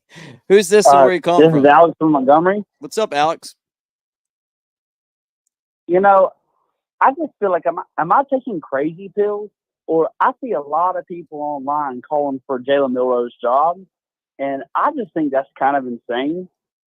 But also, I think that really a lot of people are calling for Kalen DeBoer's job when really, I mean, it's just like what Saban said today on game day, where he said, look, he's out 26 starters and he's got to get his guys in there first. I think it's too early to call a career on DeBoer at Alabama, but also call a career on Jalen Milroe at Alabama. Right. Am I taking crazy pills to take that position? On Jalen Milroe at Look, Milroe isn't his guy. I mean, he inherited Milroe. So I mean, he was kind of the guy that he had with the most experience. So I mean, I hear what you're saying. I mean, look, he does need to go out and get his own players. So yeah, thanks for the call, Alex, and Roll Tide, man, in Montgomery. What do you think, Clint? I mean, I don't know. What I'll say is, regardless of how many people, I talked about the transition last week, and I did want people to understand it's not going to look great. And if it didn't look great today, that would have been okay. Mm-hmm. It's the underlying things that are a major problem for me. And it's like, I've already made this comparison, but it's like when Bo Davis broke one off in a couple of, Texas players' asses after a pretty ugly loss to, I think, Kansas, if I'm not mistaken. They get on the bus, guys are laughing and cutting up in the background, and he pretty much went postal. And he's like, if you ain't about it, get out. We don't care how good you are. You can be starter. You can be fourth team. We do not care. You got Steve Sarkisian in this game against Georgia right now. Quinn Ewers is not playing good football from the little, that I've been able to watch. Steve Sarkisian benches him for Arch Manning. That is, and I'm not saying I knew it was coming, man. I knew it was coming. I said it yesterday. It's bad. I'm not saying that Kalen DeBoer needed to bench Jalen Milroe. I'm saying somebody needs to get benched. Yeah, right. You've got to start, like, if the play is not doing, they did it with Wilkin Formby, and it just, I feel like right now we're too worried about the messages that it's sending, when really it's like the bottom line is, if you're not performing to the degree that you're capable of, if you can't do that consistently enough, we can't just keep waiting around and hoping that you do it. We got to go somewhere else and try to figure this out. We give you plenty of opportunities, but at some point it's on you. And, like I said, I don't think this is a Milroe problem. I don't think this is just an offense problem. I don't think if this is just a coach's problem. This is pretty much, just about everybody across the board. But what I will say is that does come back to the coaching, because if that's all flying, that's on the coaching, because they're allowing that to fly. When you've got players telling you to go F yourself when you're trying to get them off the field, yeah, that if a coach, if you put up with that, that is on you. Yeah, you can say Malachi Moore shouldn't be doing that. Malachi Moore's terrible for doing it. To me, the coach is the one that should be getting ridiculed for allowing that to take place. I just feel like right now, it doesn't matter how much transition you've gone through. It is a matter of what you're allowing to take place and transpire compared to what you're not. And right now, the coaches are just allowing too much. It doesn't matter what you have in your locker room. The bottom line is, it's still one of the most talented rosters in college football. I do think there's a major transition period happening. Guys are, not used to the system. You've got a lot of young guys in the secondary. So it's more of, I understand that there's some of this, but I just feel like right now, way too much is getting let by. Mm-hmm. I agree with you. All right, back to the phone lines again as we talk to you guys here. And again, like and subscribe if you're not already a subscriber, but give us a thumbs up. That's a way of saying Roll Tide. Hit the bell so you know when we're dropping new shows. And we're brought to you by mybookie.ag. Use the promo code NEXTROUND to double your initial deposit. And let's go back to the phone lines again and talk Alabama football. Who's this and where you calling from? Kevin from Ocean Springs, Mississippi. What's up, Kevin? Hey, yeah, I just want to give a shout out to Bray Hubbard getting some playing time today because of injury. He played quarterback here for 3 years at Ocean Springs High School. Mr. Football 2 years in a row in Mississippi. Anyway, everybody dogging on the coach. You can't do that. It's just too early to do that. But there is some discipline issues, and he's got to do something about that. But I honestly think something was up with Milroe today. He looked like he may have been a little ill or under the weather. That's what I He thought. sneezed several times.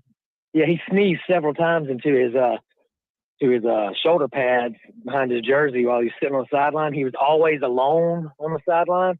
Something was definitely up with him today. So, I mean, maybe it's just that, and maybe we can get things rolling again, but it's going to be tough next week. Hey, Ocean Springs is awesome, by the way. Ocean Springs, Mississippi is awesome. Clint, if I had some of the money that you roll with, I'd go over there and buy some property over there. I love that Biloxi area. You know, my cousin Kyle's a police officer over there.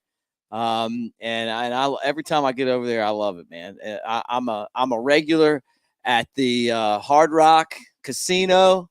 So thanks for calling in, Kevin. And you're the second. Hey, roll Tide. Roll Tide, man. You're the second person today that has reached out to me and said, I'm glad that Hubbard got in this football game. So, you know, it's funny when you see like where guys just they effort their way in, Clint, and people get fired up about it. Well, I mean, you know, and you can see it, and he's certainly not the only one. You know, I thought King Mack, you know, I don't think King Mack played perfect or great, but you know, I was happy to see him out there, you know, getting some opportunities. You want guys who are doing it the right way, and I mean, I will say that this coaching staff, I like the approach that they take as far as if you're doing the right things in practice, you have a good week of practice, you will be rewarded. I like that approach. I think part of it was injury. I think part of it was the offense that you were going against. There were some 3 safety looks with Bray Hubbard getting on the field. And then I think part of it was just, you know, Hubbard has been playing, you know, or practicing pretty well behind the scenes. I've heard really good things about him. I think he continues to come on. So you want to reward that. And I thought he got on the field and he did some good things. I mean, you might go back and watch the tape and realize, okay, he had some issues as well, but just, you know, you like to see guys like that be successful. This guy was not super highly recruited. You know, this guy, you know, a lot of people, you know, it wasn't until the thought of him transitioning from quarterback to safety that he really started getting some attention. And he did end up being, you know, a 4-star player, but he wasn't a highly rated 4-star player. And it wasn't like he had offers from everybody in the country. Right. But I think he plays hungry. You know, when you watch him, I mean, he plays like a guy who really wants it. Yeah. You know, I almost guarantee you he's not getting a bunch of NIL money. And I'm not saying there's anything wrong with NIL money. But I will say, you know, you walk in here and you hand me $1 million and my hunger's you know, to be the best at this is probably going to decrease a little bit. You know, there's contentment. I mean, you know what I'm saying? So, it's human nature. But I do think that a guy like Bray Hubbard, you know, getting him more involved could really help the defense. Yeah. Love that. Love that. Love seeing those guys get in. All right. Back to the phone lines again. Who's this and where you calling from? Hey, yeah, this is Terry from Alabama. Terry, and, what's up, man? Look, hey, man, boy, I have been better. Boy, this is a terrible night. In my life, we've not lost a whole lot. Well, yeah, we have. Over my 70 years, we've lost quite a few times to Tennessee, and it always seems like it goes in streaks, but anyhow, this is just one of the worst losses where I really think that we should have won the game. Mm-hmm. I'm just really disappointed in the undisciplined play, and you know, like the kid said earlier about throwing punches, you know, late in the game, and we had a chance to get into it with about a minute and a half left, and then we throw that punch. You just never saw this stuff under certain coaches. I think DeBoer's a nice guy, mm-hmm. and I know calling for a coach's head in the first year, that's not the thing to do. But I honestly believe that Coach DeBoer is a nice guy. I think he's in over his head. Right. The offense is not playing well. The offense is the reason that we've lost these last few games. I just don't think he has what it takes to get in the SEC. Right. I look at Coach Stallings. He was 55 when he came. I look at Coach Saban. He was 55. I personally thought Dabo was the go-to guy. I know Dabo's figuring out this NIL, but he seems to be getting it figured out. Right. I know he loves Alabama. I know he's going to get the kids to play hard for Alabama. He's going to get kids that love Alabama. Dabo is 54. He'll be 55 in November. I just think we need to reach out to Dabo.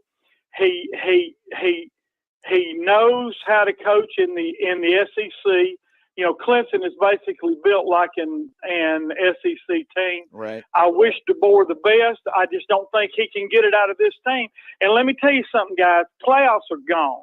Now, I know people are still hoping, but this team is gone. Playoffs are gone. And you watch the kids that are going to start hitting the portal as soon as this season winds down and the playoffs are gone. I just think we ought to wish DeBoer well, pay him off, go after Dabo, either that or beg Saban to come out of retirement. He ain't coming. Of course, and it's Saban. That was a joke, by the way. Right. But really, I think Dabo is primed. I think he would love to come to Alabama. I think he's got about 12 to 15 really good years, and I think he'd love to get a statue out there. He'd love to win a championship at his alma mater, and I think Dabo would be our best hope for the next 10 to 15 years. This team, it's not just that they're losing, it's just that the way they're losing with the undisciplined play, and I just don't think this staff can get it done. But, hey, look, guys, I love your show, and I was so heartbroken to hear about Elmo. Man, that just broke my heart, and I'm just so sorry for y'all and his family, and just I just want you to know that my prayers are with you. Thank you, Terry, man. Thank you so much. All right. Hey, Roll Tide, man. Guys, thank you. Hey, Roll Tide, and I really love your show, and I love listening to you every day. Hey, thanks, man. Thank you so much. Appreciate that. You know, the sad part, Clint, about Brett, about Big Elmo, and I've told people this off the air, is I feel like as, you know, kind of things have progressed, the tailgate show here, you know, all the stuff we do, I felt like he was kind of like people were kind of figuring out how damn funny he is. Amazing. You know, and he, that's always something that he wanted. You know, he wanted people to kind of appreciate him because everybody in like Walker County, they know. I mean, he's been there forever. He's been great.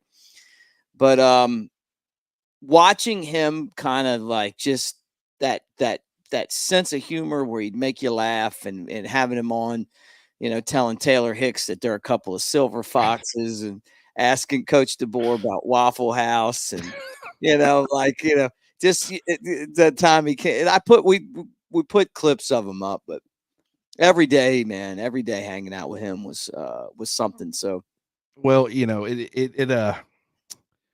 and I talked for a long time. You know, a lot of times we get done recording these and we'll sit there and just continue to talk, just the two of us after it's over. I mean, we were talking a lot about him and just how it was impossible to really like be in a bad place mentally. Now, granted, this would have tested his limits. I'm telling you. But you know, it was just anytime like he hopped on, it's like if I was in a bad place mentally, it's like, what are you doing, man? Just kick back and have a little fun. And so just such an art to people like that. And I would be, it's like I said earlier, I would be so curious to hear what he had to say. I'm sure he would be as fired up as anybody. You know, I'm sure he wouldn't have liked what he saw tonight, or this afternoon. But man, I know one thing. I knew Elmo, and I know that I was involved with some of this stuff, but I mean, you two were, I mean, inseparable. And so, I mean, a lot of the, anybody that's, talking about, how sorry they are and stuff. I mean, that's like a 2%, 1% towards me. That's all towards you, because I know how close you guys were. And I hate it for you. And I hate it for the listeners too, because what they did was they lost a damn good, Alabama fan, and a damn good person as far as being able to talk Alabama football and just, bring a different mood. I told them people loved them. You read the comments. I loved them. I think we all did. But it just sucks, man. And it's just part of life. We all deal with it. Everybody's dealt with loss. But just the reality of it, even coming here and doing what we do and, and just talking football. But I'll tell you, this was the first football game without it, man. Not getting my, million texts, about how bad we are, and it would have been that today. All right, let's go back to the phone lines, and thank you, Clint, man. I appreciate you saying that. Who's this and where are you calling from? Hey, Clint, this is Russ Mosley from Daphne, Alabama. What's up, Russ? And Mick, sorry, I'm kind of a new listener, but I just wanted to call in and comment. And I don't know if it's a Roback endorsement that throwing Milroe the lifeline, maybe he was injured or not healthy. I heard that he was sneezing a lot. I didn't see that, but I think the bottom line is when you step on the field and say you're good to go, all that's kind of out the window. I think we would probably all agree that was probably the worst performance Milroe's had. I don't know that it's all on him, though. I haven't heard a lot of people commenting about Nick Sheridan and the offensive coordinator. I know when I see how smooth we went down the field for the second touchdown, that drive was just flawless. And then to be out of rhythm for the rest of the game is just tough. Yeah, I don't understand it, man. I mean, I thought the offense would be a lot better than this. But between Milroe and the offensive line and all the blitzes and him not picking them up, it's like they figured out that if they just put a lot of pressure on him and he doesn't know where it's coming from, we have no answer for it. And they've taken the run away from him. And that, to me, has been the biggest disappointment of everything going on right now, is that his biggest weapon to me is his home run hitting ability running the football. Through the interception inside the 5-yard line, hey, man, run the ball. That's why you got a running back / quarterback. Not to throw an interception in the end zone, like, come on, man. That's what he does best to me. And obviously that's not what happened. So I couldn't agree with you more. We didn't see the confidence in Jalen tonight that we've seen in the past. I hate it for him. I don't know what's going on, but we've got some work to do. I'll hang up and listen, but just wanted to say thank y'all. I like what y'all are doing, and I hope we can get Ryan Anderson on the episode soon. We'll get Ryan on. I just saw him yesterday. On the Tailgate show. Hey, thank you so much, man. Ryan was at the Daphne Fairhope game yesterday, which was a big football game. But Clint, any thoughts on that? 45 attempts is absurd. This was what you use Jalen Milroe like you use Michael Penix, right? And they're not the same player. And granted, I understand at no point was this game ever out of hand for Alabama. They were down a couple of times, but it was always a score or less. Alabama had the lead. It's like you didn't need to. It's 45 times is up there as far as like the air raid offenses that are, that's some Mike Leach stuff. And where they messed up, where Nick Sheridan messed up, is he showed Alabama fans what can happen if you commit to not exclusively the run. I don't think that's smart either. But when you really commit to the run game like you did on that one drive, you saw a lot of success from Alabama's run game, and you saw rhythm starting to happen. It's not these exciting plays. That's great for the fans, the explosive 1 or 2 play drives, hit a big pass to Ryan Williams, 75 yards, touchdown. That's great. But, man, when you're just taking a defense's will away, explain to me how Alabama's offense is set up at all to take the will away from an opponent. If you go out there and it's quick strikes, it's like, okay, it's over. You're back on the sidelines. And granted, I'm not saying you don't get frustrated, but there's something about, what Vandy did to Alabama's defense was taking their will away. Yeah. That is where you are deflated as a defense, man. They're doing whatever they want, how they want. That is way worse. I've played defense. Trust me, I would 10-1 rather give up an 80-yard touchdown than literally have somebody have their way with me about eight or nine different plays, 10 plays, 11, 12, 15 in some situations. It's just, it's not, it's just not good football right now. And it's definitely not complimentary football. You got the defense playing well in the first half, offense struggling. Offense starts to figure some things out, not everything, but some. And then the defense, they're young. And what I will say about the defense is how they were getting beat was through their youth. Those vertical passes. And I will say that the run game too, but we all knew Dylan Sampson was going to get his. The way they spread you out, it's a very opportunistic offense. So we knew that was going to happen. What he did against Alabama's defense tonight, for the most part, was not surprising. Yeah. The surprising part, and really it wasn't surprising that Alabama got beat and how they got beat as far as some of those vertical shots. It's more so to me, the shocking side of all this is the offense. Yeah. Yep. No, I hear you, man. All right, back to the phone lines again, and we're trying to get as many calls as we can get to tonight. Thank you guys for holding. Like and subscribe, thumbs up here as you hang out with us on Cover Crimson and Cover Crimson YouTube channel. Who's this and where you calling from? Yeah, hey, what's up, guys? This is Big John from Fort Payne, Alabama. Big John, man, good to hear from you again, dude. How you doing? Yeah, roll tide, guys. Hey, man, sorry about to hear about Big Sexy. That was a shame. But, yeah, so, I'm really concerned about the leadership on this team. I'm not piling on Jalen, but every time they show him on the sideline, he's just sitting like he's alienated from the team. Like, you don't see him talking to his receivers. You don't see him on the headset talking to the coaches.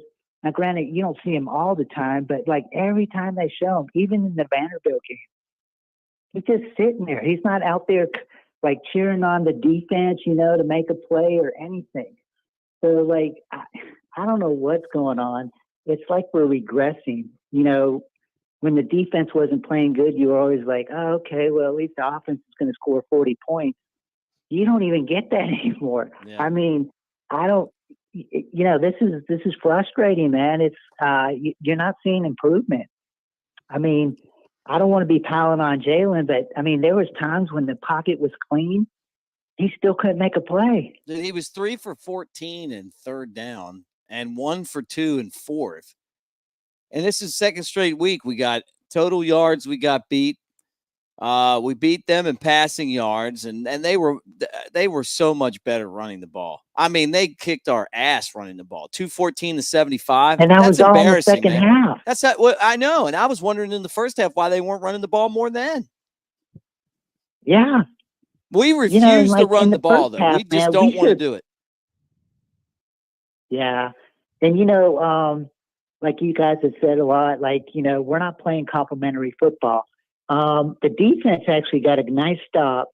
They punt to us, put us inside the 10-yard line at the 5, and we go 3 and out and put our defense right back on the field. And then that's when they scored and went up, 21-17? Yeah.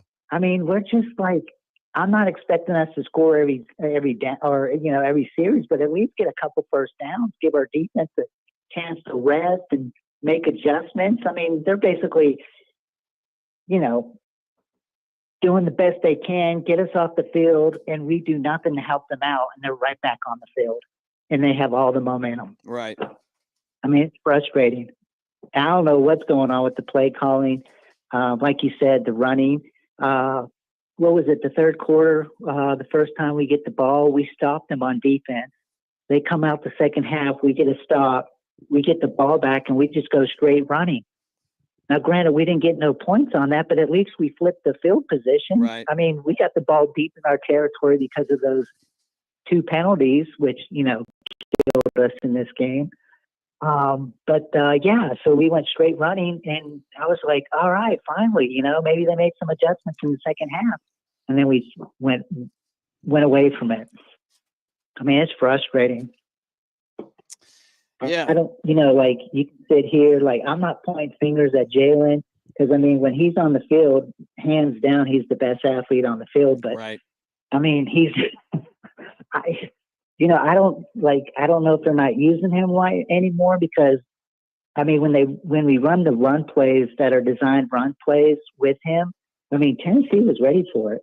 I mean, everybody's seen the film on us, so like, yeah, I don't know. It's frustrating.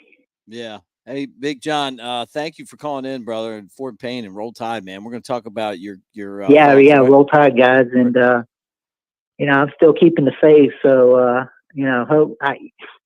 you'd like to see some progression this week, like at least something. I mean, I don't know. There's so many holes in this team right now. It's like, this is week 7 going on 8, and we're regressing. I know. That's what I've said all week, brother. I've said the same thing, man. And I'm going to get Clint's thought on it. But great call. And hey, I drive by Fort Payne a lot. Great part of the state of Alabama. Roll Tide, man. Yeah, Roll Tide. Talk to y'all soon. See you, buddy. Yeah. You hear it, Clint, like regression. I'm going to throw it at you, man. I feel like he's exactly right. That is the biggest concern I have right now is I'm seeing this team regress. Yeah, that's been the big part for me. It's just obviously things aren't going in the right direction. And I understand, especially in the comments, the piling on Jalen Milroe is absolutely happening. I think to some extent, you have to be able to admit when a guy's playing very poorly. He's not the only one. And we've said that repeatedly since we've gotten on this show. But, I think, you get down in the red zone and immediately you're doing things. The design quarterback runs the same things that you always do. It's always, typically on first down when you get down there in the red zone. Defense knows that it's coming, and it just puts you in unfavorable situations. That was working early in the year. It hadn't been working for a while because it's become too predictable. So what you need to do is start doing some things off of that. If the defense is anticipating that enough, you've got to be able to play, continue. What you don't see the coaching staff doing offensively right now is staying ahead, understanding how opposing defenses are, where they're at as far as, okay, what are we doing well? What are they going to do to try to stop it? And then what are we going to do to go ahead and stay ahead of that and combat that a little bit? But what I will say is, look at what Tennessee did to really flip this game around. Alabama was up 7-0. They go 6 plays in the first drive for only 12 yards. Alabama gets a good stop, gets their offense the football. Alabama starts running it a ton. That was the drive that really, it was just nothing but committed to the run. It was nothing but run plays. You end up coming in 1 yard short of getting the first down. But then when you get the ball back to Tennessee, what do? They run the football, 1, 2, 3, 4, 5, 6 of the 7 plays, and they go 91 yards and score a touchdown. And that's when everybody knew Alabama's in pretty big trouble, because one of the big things was that they had ran the football well on their first offensive drive of the second half, got up around midfield, and then you got James Burnip, a true weapon. Then you pin them deep, and then you turn around and you allow them to march 91 yards down the field, running the football, kind of taking your will away. And I think that is what is, that was demoralizing for Alabama's defense and really for their team in general, and they just couldn't recover. And Alabama was getting some of that going. They just couldn't get enough of it going to really take command in the second half. But that doesn't mean that you get away from it, right? it was a tie ball game at that point. You're running the football pretty much at will, just because it's like Nick Sheridan approached that drive, and the pretty much how he approaches everything is, once we have one negative play running the football, like negative as in like minimal gain or no gain or negative yardage, we're getting out of it. That's it. We'll do it until it don't work. And then on that drive, it worked for a while. The second, and I will say, they had a no gain, and then they stayed committed for another 2 plays, but it just seems like it's way too much. There's not a commitment to the run game, and that's got to happen. 45 pass attempts in this game is just, it was unnecessary. You would have thought with that many attempts that Alabama had been down 21 points, and they were trying to play, catch up the entire game, and that was just never the case. No, I agree with you. All right, back to the phone lines again. Like, subscribe, thumbs up, guys. Alabama fans, I know you got that covered. Auburn fans, just if you're hanging out, let's just pick one, and we're fine with that for you guys. All right, back to the phone lines. Who's this and where you calling from?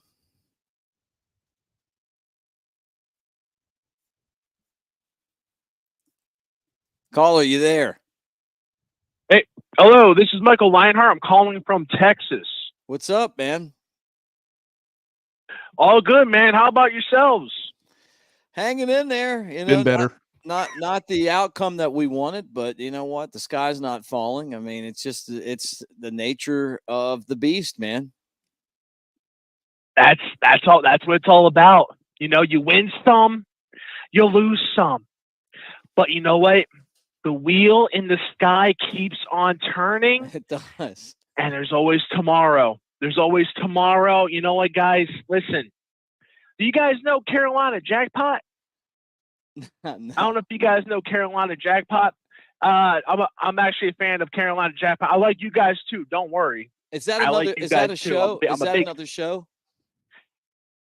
Yeah, that's another show on YouTube. Carolina Jackpot. I'm sorry. I'm not trying to glaze. Don't worry. I'm just a big fan of Carolina Jackpot. It's funny. Funny. I just found out what glaze was tonight. I swear to God.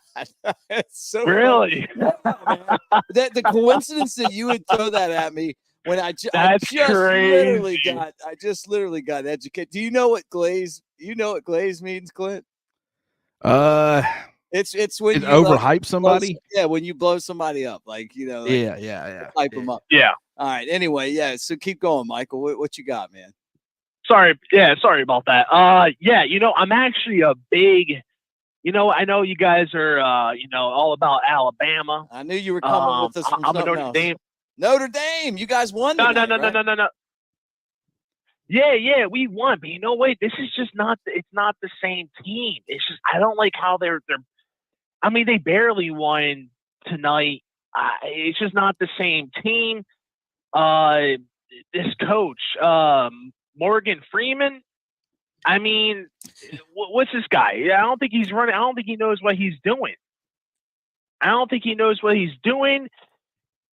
It's just the whole vibe is off. Do you know what I'm saying? Yeah, it's college football these days. You get what I'm saying? Man. College football is different now, man. I mean, it's a business. It really is a business, and the guys are getting paid, and you got to figure out how to manage money and football. It's not about you're not just giving guys books and a place to stay anymore.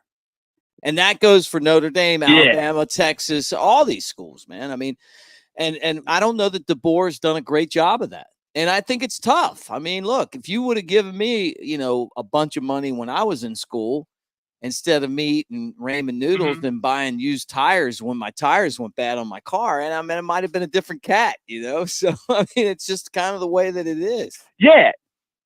Yeah. I mean, don't get me wrong. Don't get me wrong here. But a lot of it comes down to the culture. Yeah. Do you understand what I'm saying by culture? Do you get what I'm saying?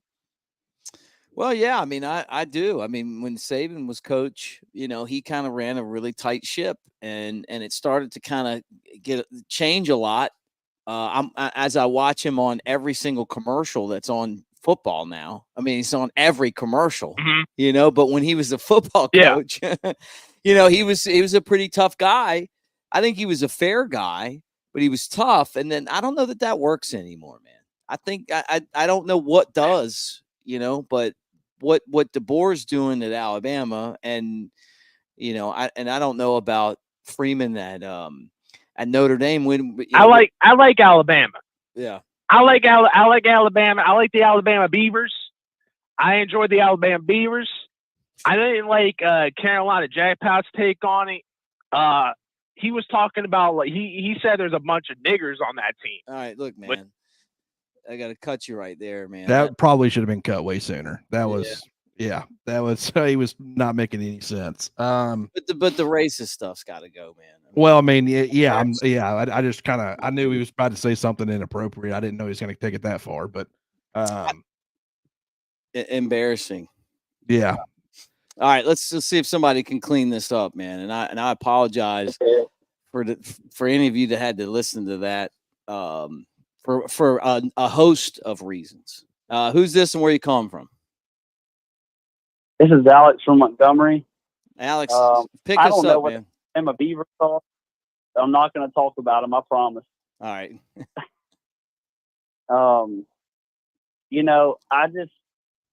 It sucks losing to Tennessee, but believe it or not, I believe the sun is going to rise in the morning. And in the famous words of Bill Belichick, I think we're on to Missouri. Mm-hmm. We just got to move on. And I think I trust in DeBoer. I trust in Jalen Milroe. I think we're on the right track. It's an ugly track, but I think we can manage our way through the schedule and maybe have a good season on top of it. He ain't going to really progress until year 2 or 3. And so I think we're going to be okay. Yeah, I mean, we may have to be patient. Like we've been watching the Tide roll with Saban for a long time. And we may have to be patient. We may have to sit back and let him get his guys in. Or he may stink. I mean, we don't know. I mean, it's not like this guy comes in, he hasn't lost anywhere, really. But the problem that I have, Alex, and you comment on it, and then Clint and I will kind of get into this. The problem that I have is that I just don't see us getting any better. And it just feels like we're kind of the same thing week after week after week, and that's a problem to me. And I guess we lost Alex. So, I mean, what do you think, Clint? I mean, I'm kind of like, at this point right now with this team where I'm going, man, that is the most concerning part of the whole deal. Yeah. What I will say is that I'm going to do whatever I can to make sure that what just happened never happens again. That's what we can't be. That's not what this show's about. This show's about family, everybody that's here. If you're an opposing fan and you want to call in, I have no problem with that. I love the discussion. I love the trolling. Alabama lost. Have fun with it. I certainly do it to others on Twitter. It's kind of my persona on Twitter, but just what we just had happen, that can never happen again. And I'm pretty pissed off about it, and I'm going to stay pissed off about it. But not going to try to focus on that too much. I guess the only thing to do now is just to move on and tell everybody. I'm going to do whatever I can to make sure no one is put in a position where they got to hear that ever again. As going back to the game, Mick, I will say it at some point, you've got to start seeing guys or really this team in general moving in the right direction. Mm-hmm. And we haven't seen that. You've brought this up for a while. Like this isn't new for Mick. You've been talking about this really.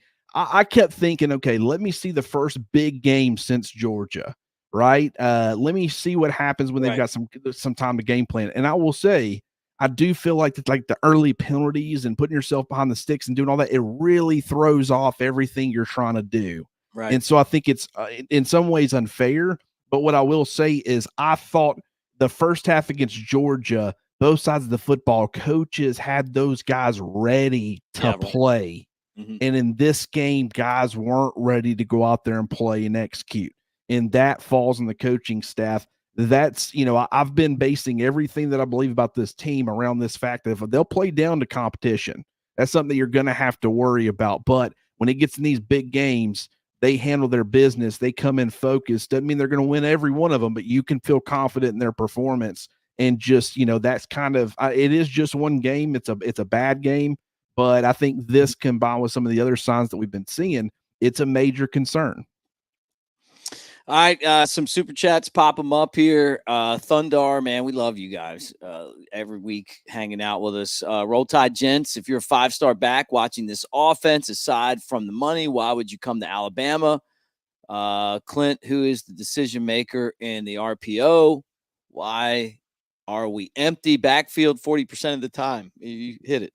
Man, I'll say the whole empty part is I understand it. I think it's a nice change up. I don't think I think that's their fastball, and really it should be their change up. You know what I'm saying? I think you have a very hard time having a physical identity as a football team when you're going empty in situations like, as often as they are.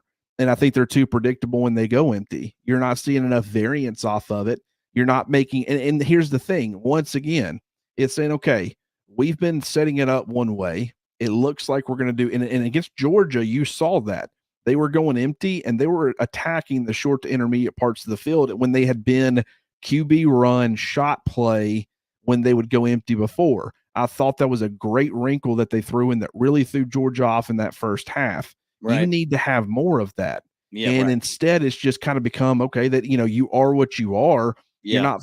And I just think that I understand it from like, how in the world are you going empty as often as you are? And I think situationally what's happening is it's not being effective, but I think they're using the quarterback run when going empty in too obvious of situations. Right. And that's, if it's 3rd and 10 and you motion to empty, quarterback run might catch them off guard. That's the time to do it. Don't motion to empty your first play in the red zone or your second play in the red zone, and they immediately know, bet I know what's happening here. Bet Jalen Milroe's keeping that football. And when they're able to do that, now you're putting yourself in 2nd and long situations. You're putting yourself in 3rd and long situations. It's just, you saw way too many drives get stalled out that way. They've got to throw more variance in there. I agree with you, man. A couple more super chats and then back to the phone lines again. Another shout out to Big Sexy. Let's not sugarcoat it again. Kind of talking about Milroe and not jumping off ship, but Tide for life. Hey, man, I say roll Tide forever, man. But thank you, Ryan, for the great message here, and I think all of us are like that. All right, let's go. Let's see if we can get some good calls in. Who's this and where are you calling from? Let me try it again. Who's this and where are you calling from? This is Clint Prince. What's up, Mick? Hey, what's up, brother? Good to talk to you, man. Yeah. And thanks for calling in. Well, I just want to, yeah. It's tough to get in, man. You're doing a great job with this show. And obviously, you got a lot of followers now, and just want to commend you on that. Well, man, you guys are the best. I love all of you guys, man. The Uncle Charleses and the Brandons and Big John and like there's so many of you guys that get. We got a guy named Sam that calls in. We love it. This is obviously we like it better when we win, but it's therapeutic, hanging out. But happy birthday to you, dude. Happy birthday. Oh yeah, thanks, man. Big 4 or 5. I'm getting on up there. It seems like I was just walking around on campus a few years ago. Me too. You're in your prom. I'll let you know when I get to 45. All right.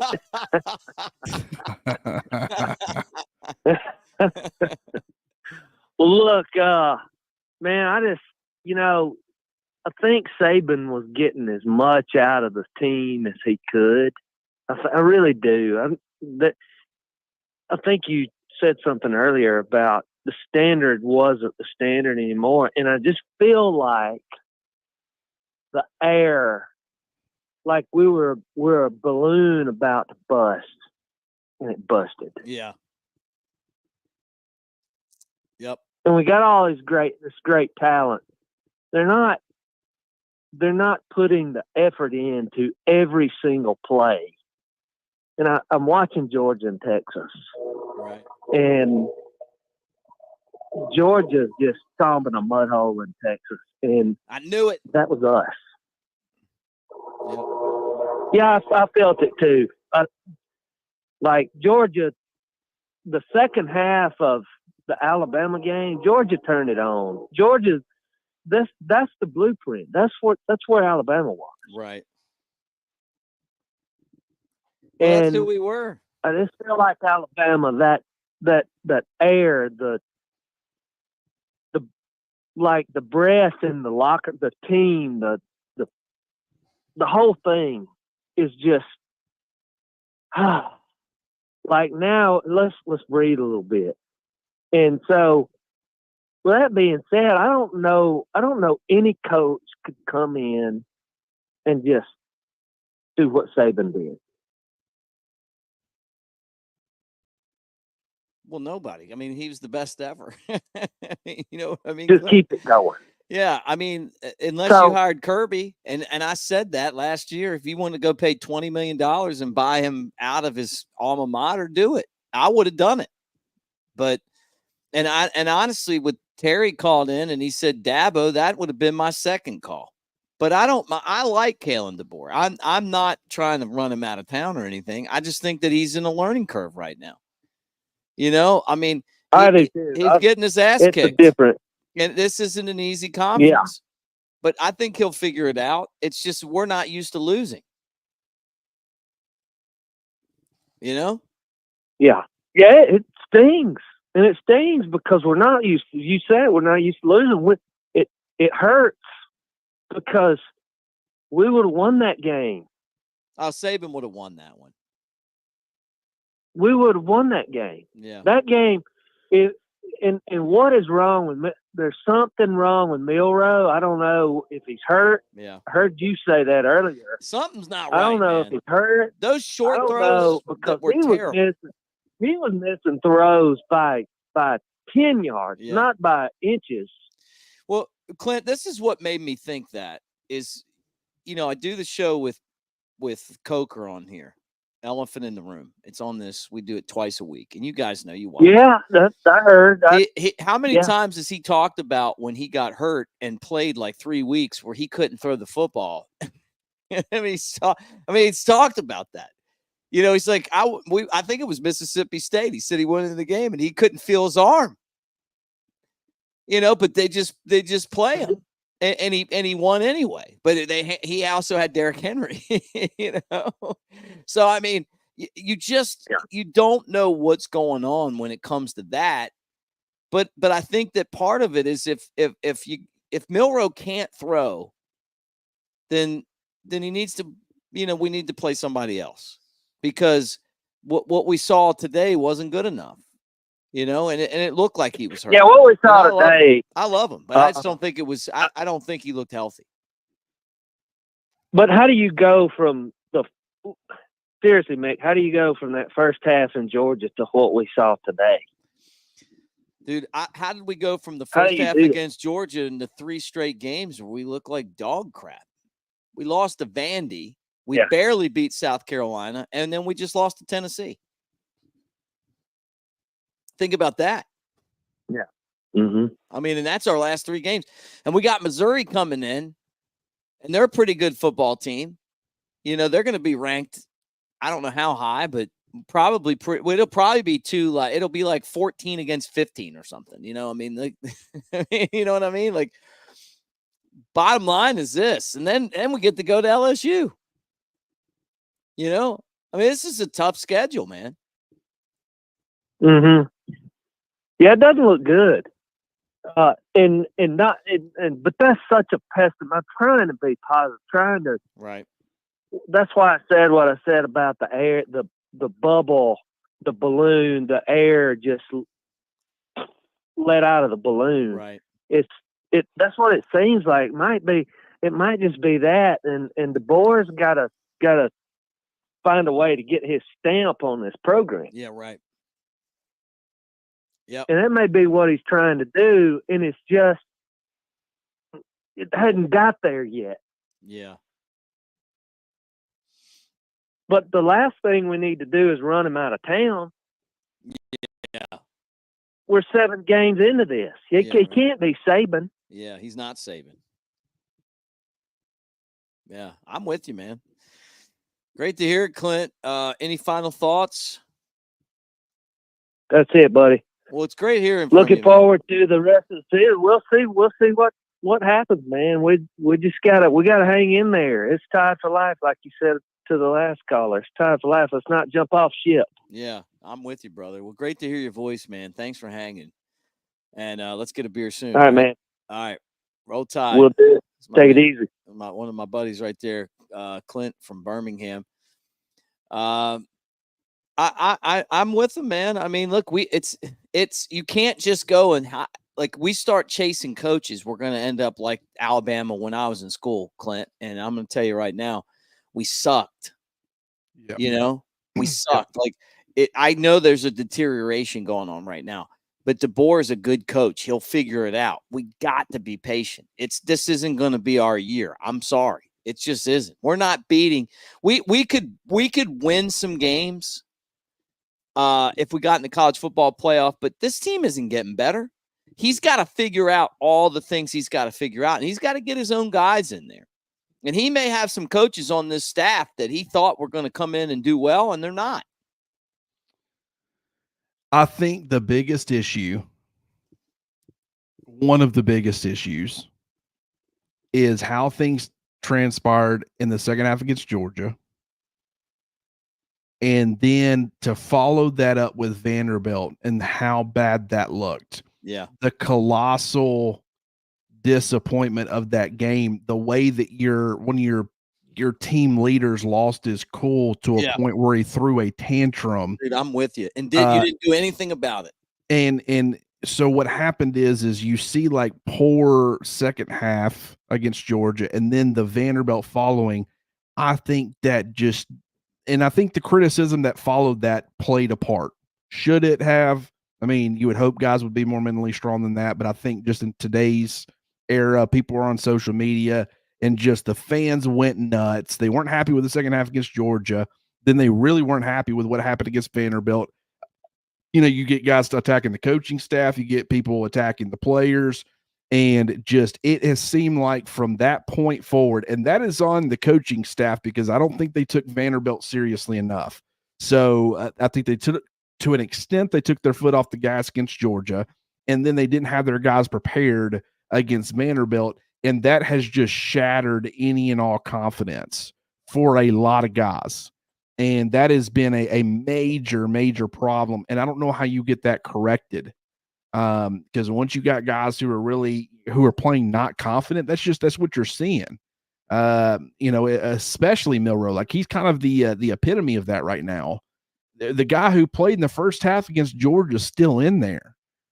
He's still that guy. He can still, and I don't know if it's illness related. I don't know if it's injury related. People have brought up both scenarios. I don't know if that's true or not. Yeah. But what I do know is that he does not look even remotely like the same player that he was just a few weeks ago, and it all looks confidence driven.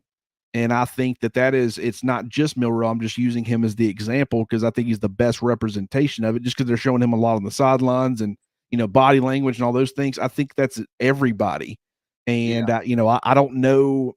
I don't know what you do to get that corrected, but you got to start moving in the right direction at some point. Yeah, man, I hear you. All right, let's do another call. As you guys hang out with us, like, subscribe, thumbs up. Thanks for hanging out with us here on the Cover Crimson YouTube channel. Thank you for being a part of what we're doing, by the way. I know this wasn't the outcome that we wanted, but we've had a lot of great wins over the years. And I think that this is a transition year. It feels like it, but the season's not over yet. Anything can change. It's only 2 losses. It sucked watching that team play today.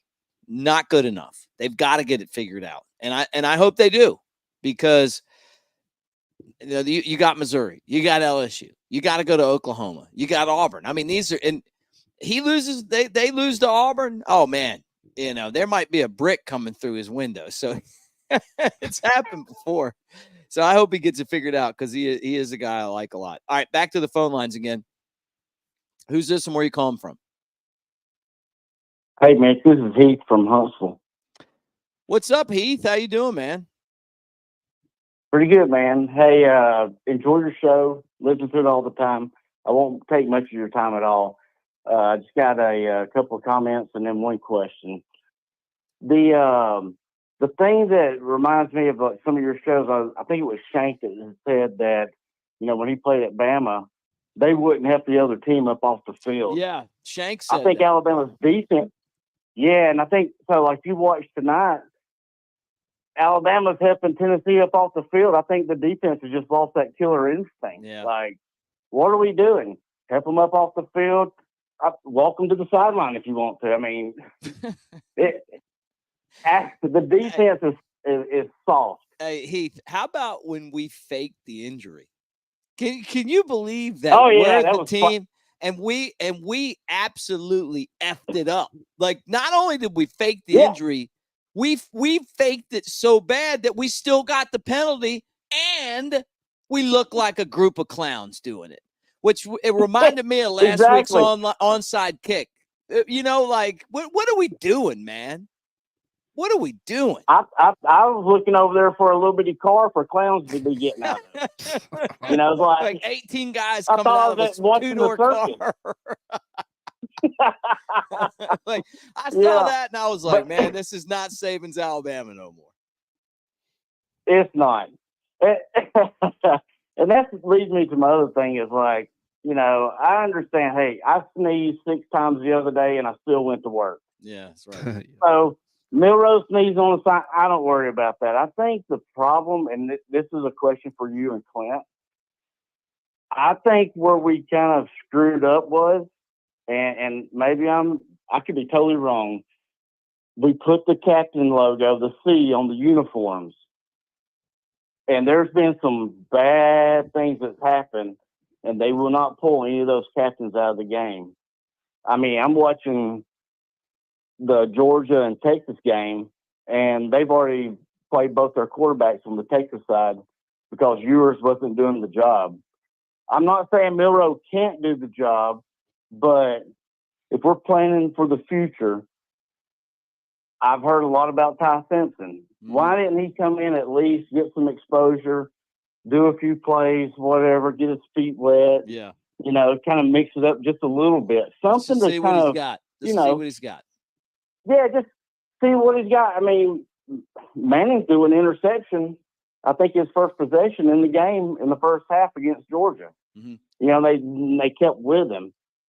And I'm not trying to compare us to Texas because I hate Texas. But I'm just saying, like, I think that C logo has caused some issues on both sides of the ball. Great stuff. But I won't take your time. Yeah, man. Hey, I love your show. I'm really sorry to hear about Big Sexy, like everybody else. Yeah. I'm gonna hang up and listen. I just wanted to call and see if I could get in, and I did. So I didn't want to hang up, but that's about all I have. Hey, I'm gonna go drink more cold beer. Hey, I'm drinking one right now, man. Roll Tide, brother. I appreciate the call. This was one of my favorite calls. You get what happens is, you know, you do this for a long time and you really enjoy the people that are part of this. That's what makes it great. You know, doing the show the other day and I meet Casey Jones. It's his name, you know, on the message board. He's a big deadhead. And he was asking about, you know, talking about taking Brett to the Dead and Company, you know. And something else he said, he's like, hey, you know, I went to work sick. Hey, I'm at work. I was at, you know, Brett's funeral today. You know, he died on Tuesday or Monday night, really Tuesday. I showed up for work. Did I want to crawl under the bed and die? You know, yeah, but I didn't, because that's what you do. You show up and you get your shit done. That's just the way it is. You know, no, the world's not stopping because you got a stuffed up nose or something. You know, that's the way I was raised. You know, you show up, you do the things you got to do. And you work hard, you know. I mean, my dad told me that's the American way, and so I get that, man. And I appreciate you guys so much for you know, the love that you're sending to Brett, because he deserves every minute of it. I will say that he makes a great point about the captaincies. I understand why it was done. It makes sense. Those guys held the team together, but it feels like in a lot of ways, because of what they've done for the team, which is a lot. I do not want that to be lost on people, but in some ways it feels like they're above the team. Right. You've put them on this pedestal where really they can do no wrong. And that's just a perception thing. I don't know how accurate that is, but what I will say, I said this, I don't remember, it was like Grant Loy was Bo Nix's backup, I think his freshman year. Actually, I think it was his sophomore year. And this back when we had the radio show in North Alabama, so we would talk to everybody. Yeah. And I was making the point, Bo Nix has nobody behind him threatening him. Yeah. You know, there's nobody to push him because he can go out there and throw 4 interceptions. It's like, come on now, you're not putting this cat in. There's no pressure to continue to get better. Last year, Jalen Milroe, he got benched. He felt the pressure to get better. And I'm using him as an example. He's not the only one. This is everybody. It's a perfect example. And I'm going to use Quinn Ewers right here because I'm watching this Georgia-Texas game, or trying to a little bit. And it seems like, and I could have missed something, maybe he gets banged up, but it looked like he got benched. They go to Arch Manning. Now Arch Manning ends up fumbling the football. They go back to Quinn Ewers to start the second half. But what Quinn Ewers learned in that moment, if I'm correct in what I think happened, is it don't matter if I'm Mr. Everything. It doesn't matter if I'm a potential first-round draft pick and I've been a starter here for forever. If I'm not doing my freaking job, I can get my ass benched. And he's been playing better in the second half since he's come in. Texas is actually doing some pretty good things.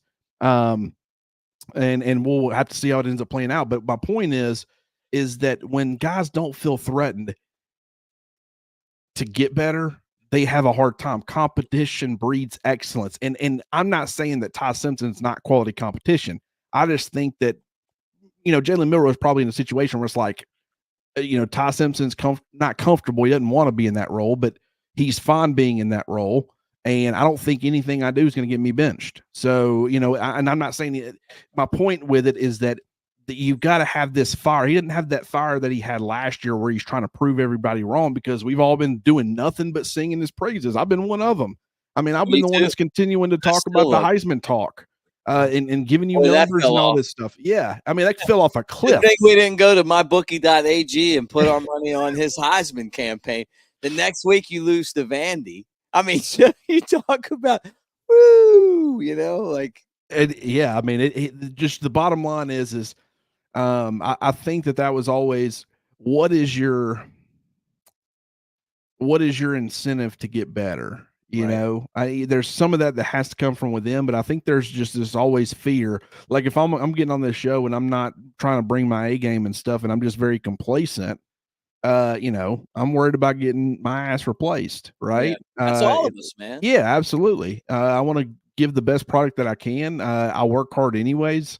But at the same time, I mean, there's this drive of, if you ain't, continuing to improve, you're going in one direction or the other. So if you're not moving forward, you're moving backwards. That's right. And so I think that's something that, and it's not like, once again, using Milroe as the easy example with what's going on with Quinn Ewers and all that, what I said about the Auburn quarterbacks back in the day, but this is this is applicable to everybody. Mm-hmm. Final look at the stats. I mean, we didn't get into this too much. 25 of 45 for Milroe, a 65.4 quarterback rating, which is not good. Touchdown, 2 interceptions. Bama rushing. That was passing, by the way. Bama rushing. Miller, 12 carries, 42 yards.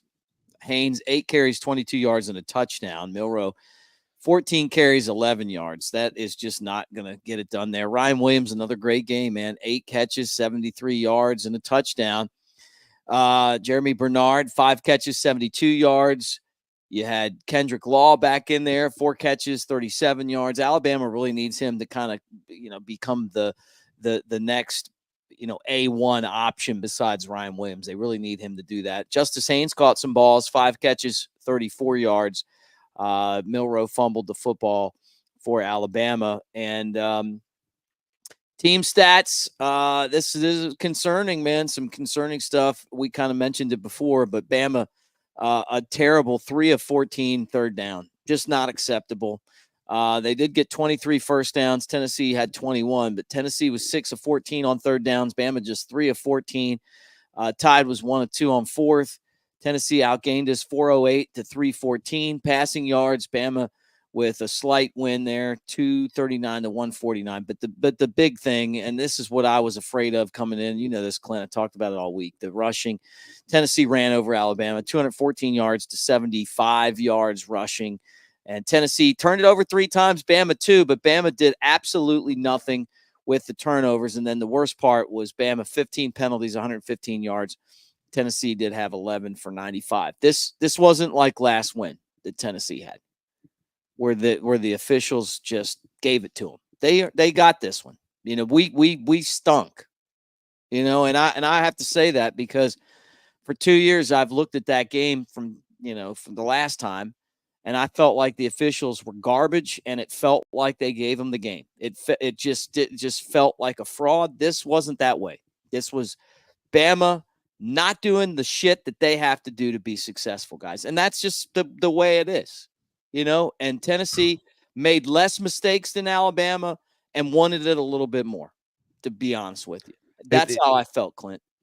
I will say it at one point in that first half, man, it felt like that South Park episode where both little league baseball teams, neither team wants to win. And they keep, because they figure out, hey, if we win, we got to keep doing this because we'll make the playoffs. And so both teams are trying to lose.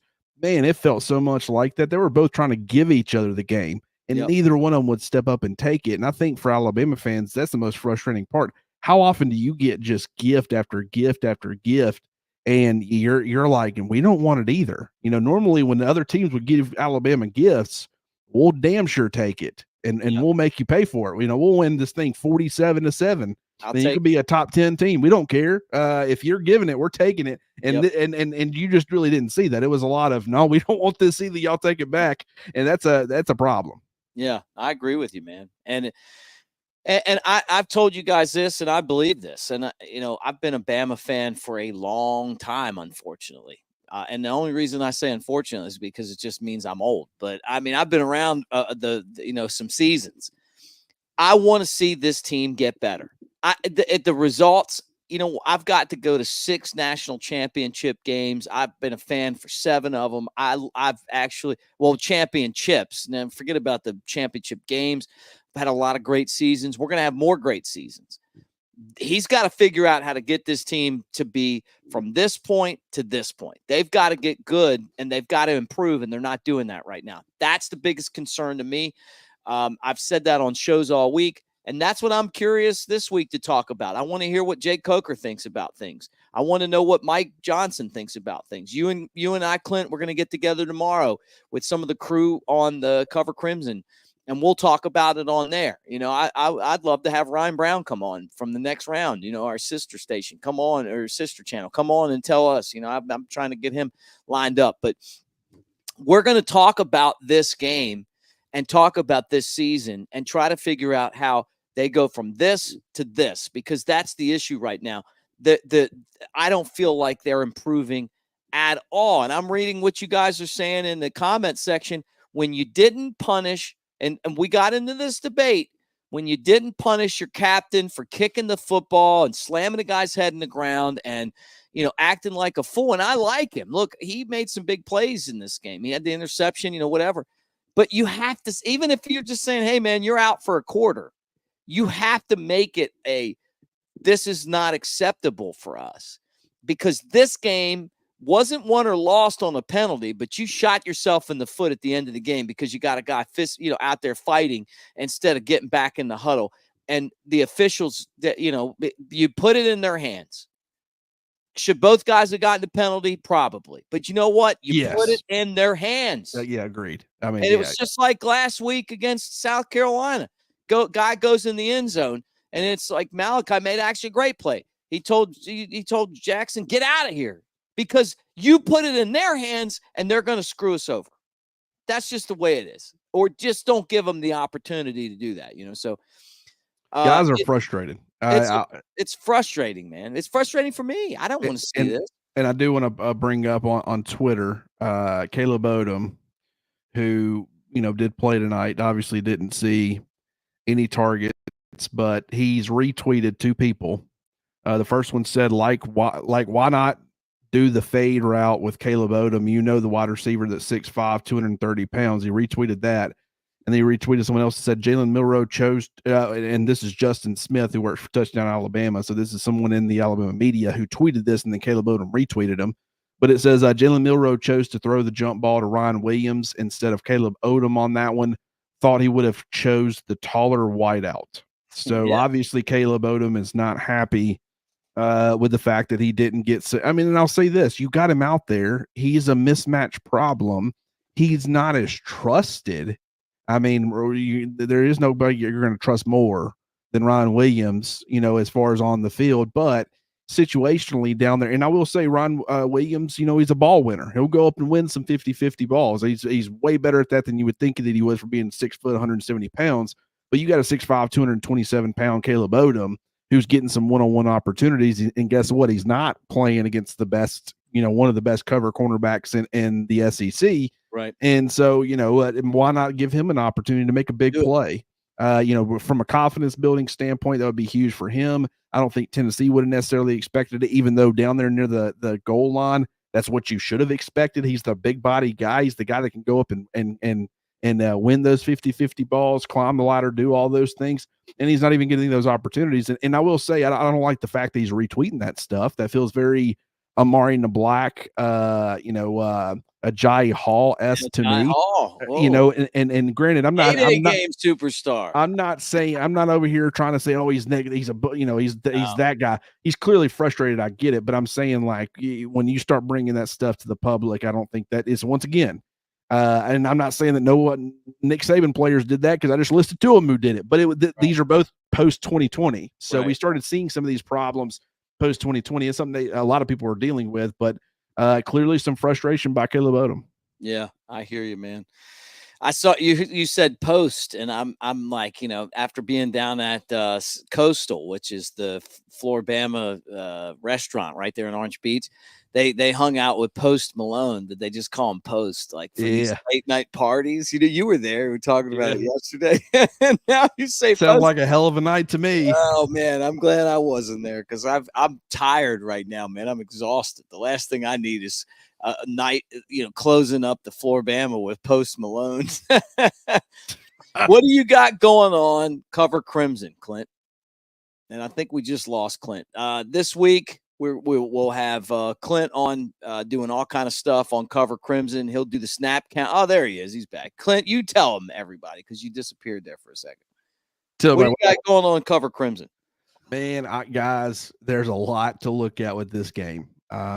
I want to see usage of guys. I'm going to go back and I'm going to watch this as many times as I possibly can, give every little detail. I always I put a lot of work into the snap count observations. I really do. It's a piece that I feel like is, I hope it's valuable to people who read it. And it's not just the snap count observations, like how guys get used or how much they play. I throw in all of my game thoughts, what I saw, things that I think they probably could have done different trends, who's trending in the right direction, usage, all those different things. So if you haven't already, definitely go subscribe over there, because this is going to be a really interesting game to dive into on both sides of the football.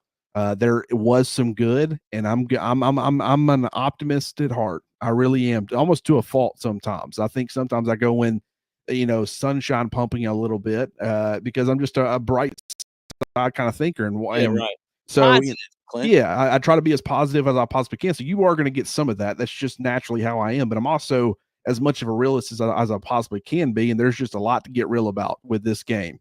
So definitely go check that out. That will be coming out. What I started doing is, it was Tuesday, Wednesday, because like I said, I watched the game a ton, put a lot of effort into these things, but I did bump it up a day. So it'll be Monday and it'll be Tuesday. I'll go defense first and then offense. And so would love to get everybody's input, go over there and we'll be talking about it a little bit on the show, just things that I noticed, but that will be the big thing.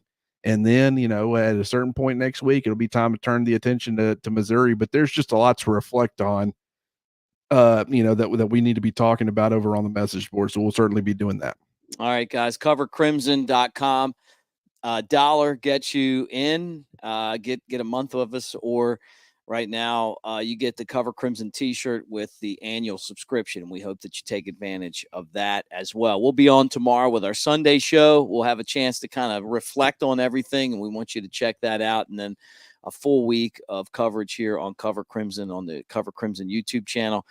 On a personal note, I know that we've talked a lot about Big Sexy Elmo, Brett Elmore. And what the funny thing is, Clint, is that he really was never on Cover Crimson. I mean, he would jump on and to do the post-game show once in a while, but I love him. He's my best friend, and it's been a tough day, with his funeral, and I miss him, and I know all you guys do too. But all of the positive comments about him make me feel great, because I know that he's watching from heaven and going, man, these people love me, man. And I know he would say that to me off the air, but it's funny to kind of do it on the air. But wish the outcome of the football game would have been different. But thank you guys so much on a tough day to kind of hang out and be able to just try to make it as normal as possible. But I appreciate all you guys, and love you, and Roll Tide. We'll talk to you again soon. We did 2 hours and 40 minutes post game. We'll do it again next week, but we'll talk to you tomorrow, and we'll have a chance to kind of reflect on this game. So like and subscribe, thumbs up, comments. Really appreciate all of you guys, but most importantly, all the prayers this week, man. They matter. And I'm not the most religious guy, but I'll tell you what, they really do work. So keep those prayers coming for Big Sexy Elmo, and Roll Tide, everybody. Thank you so much.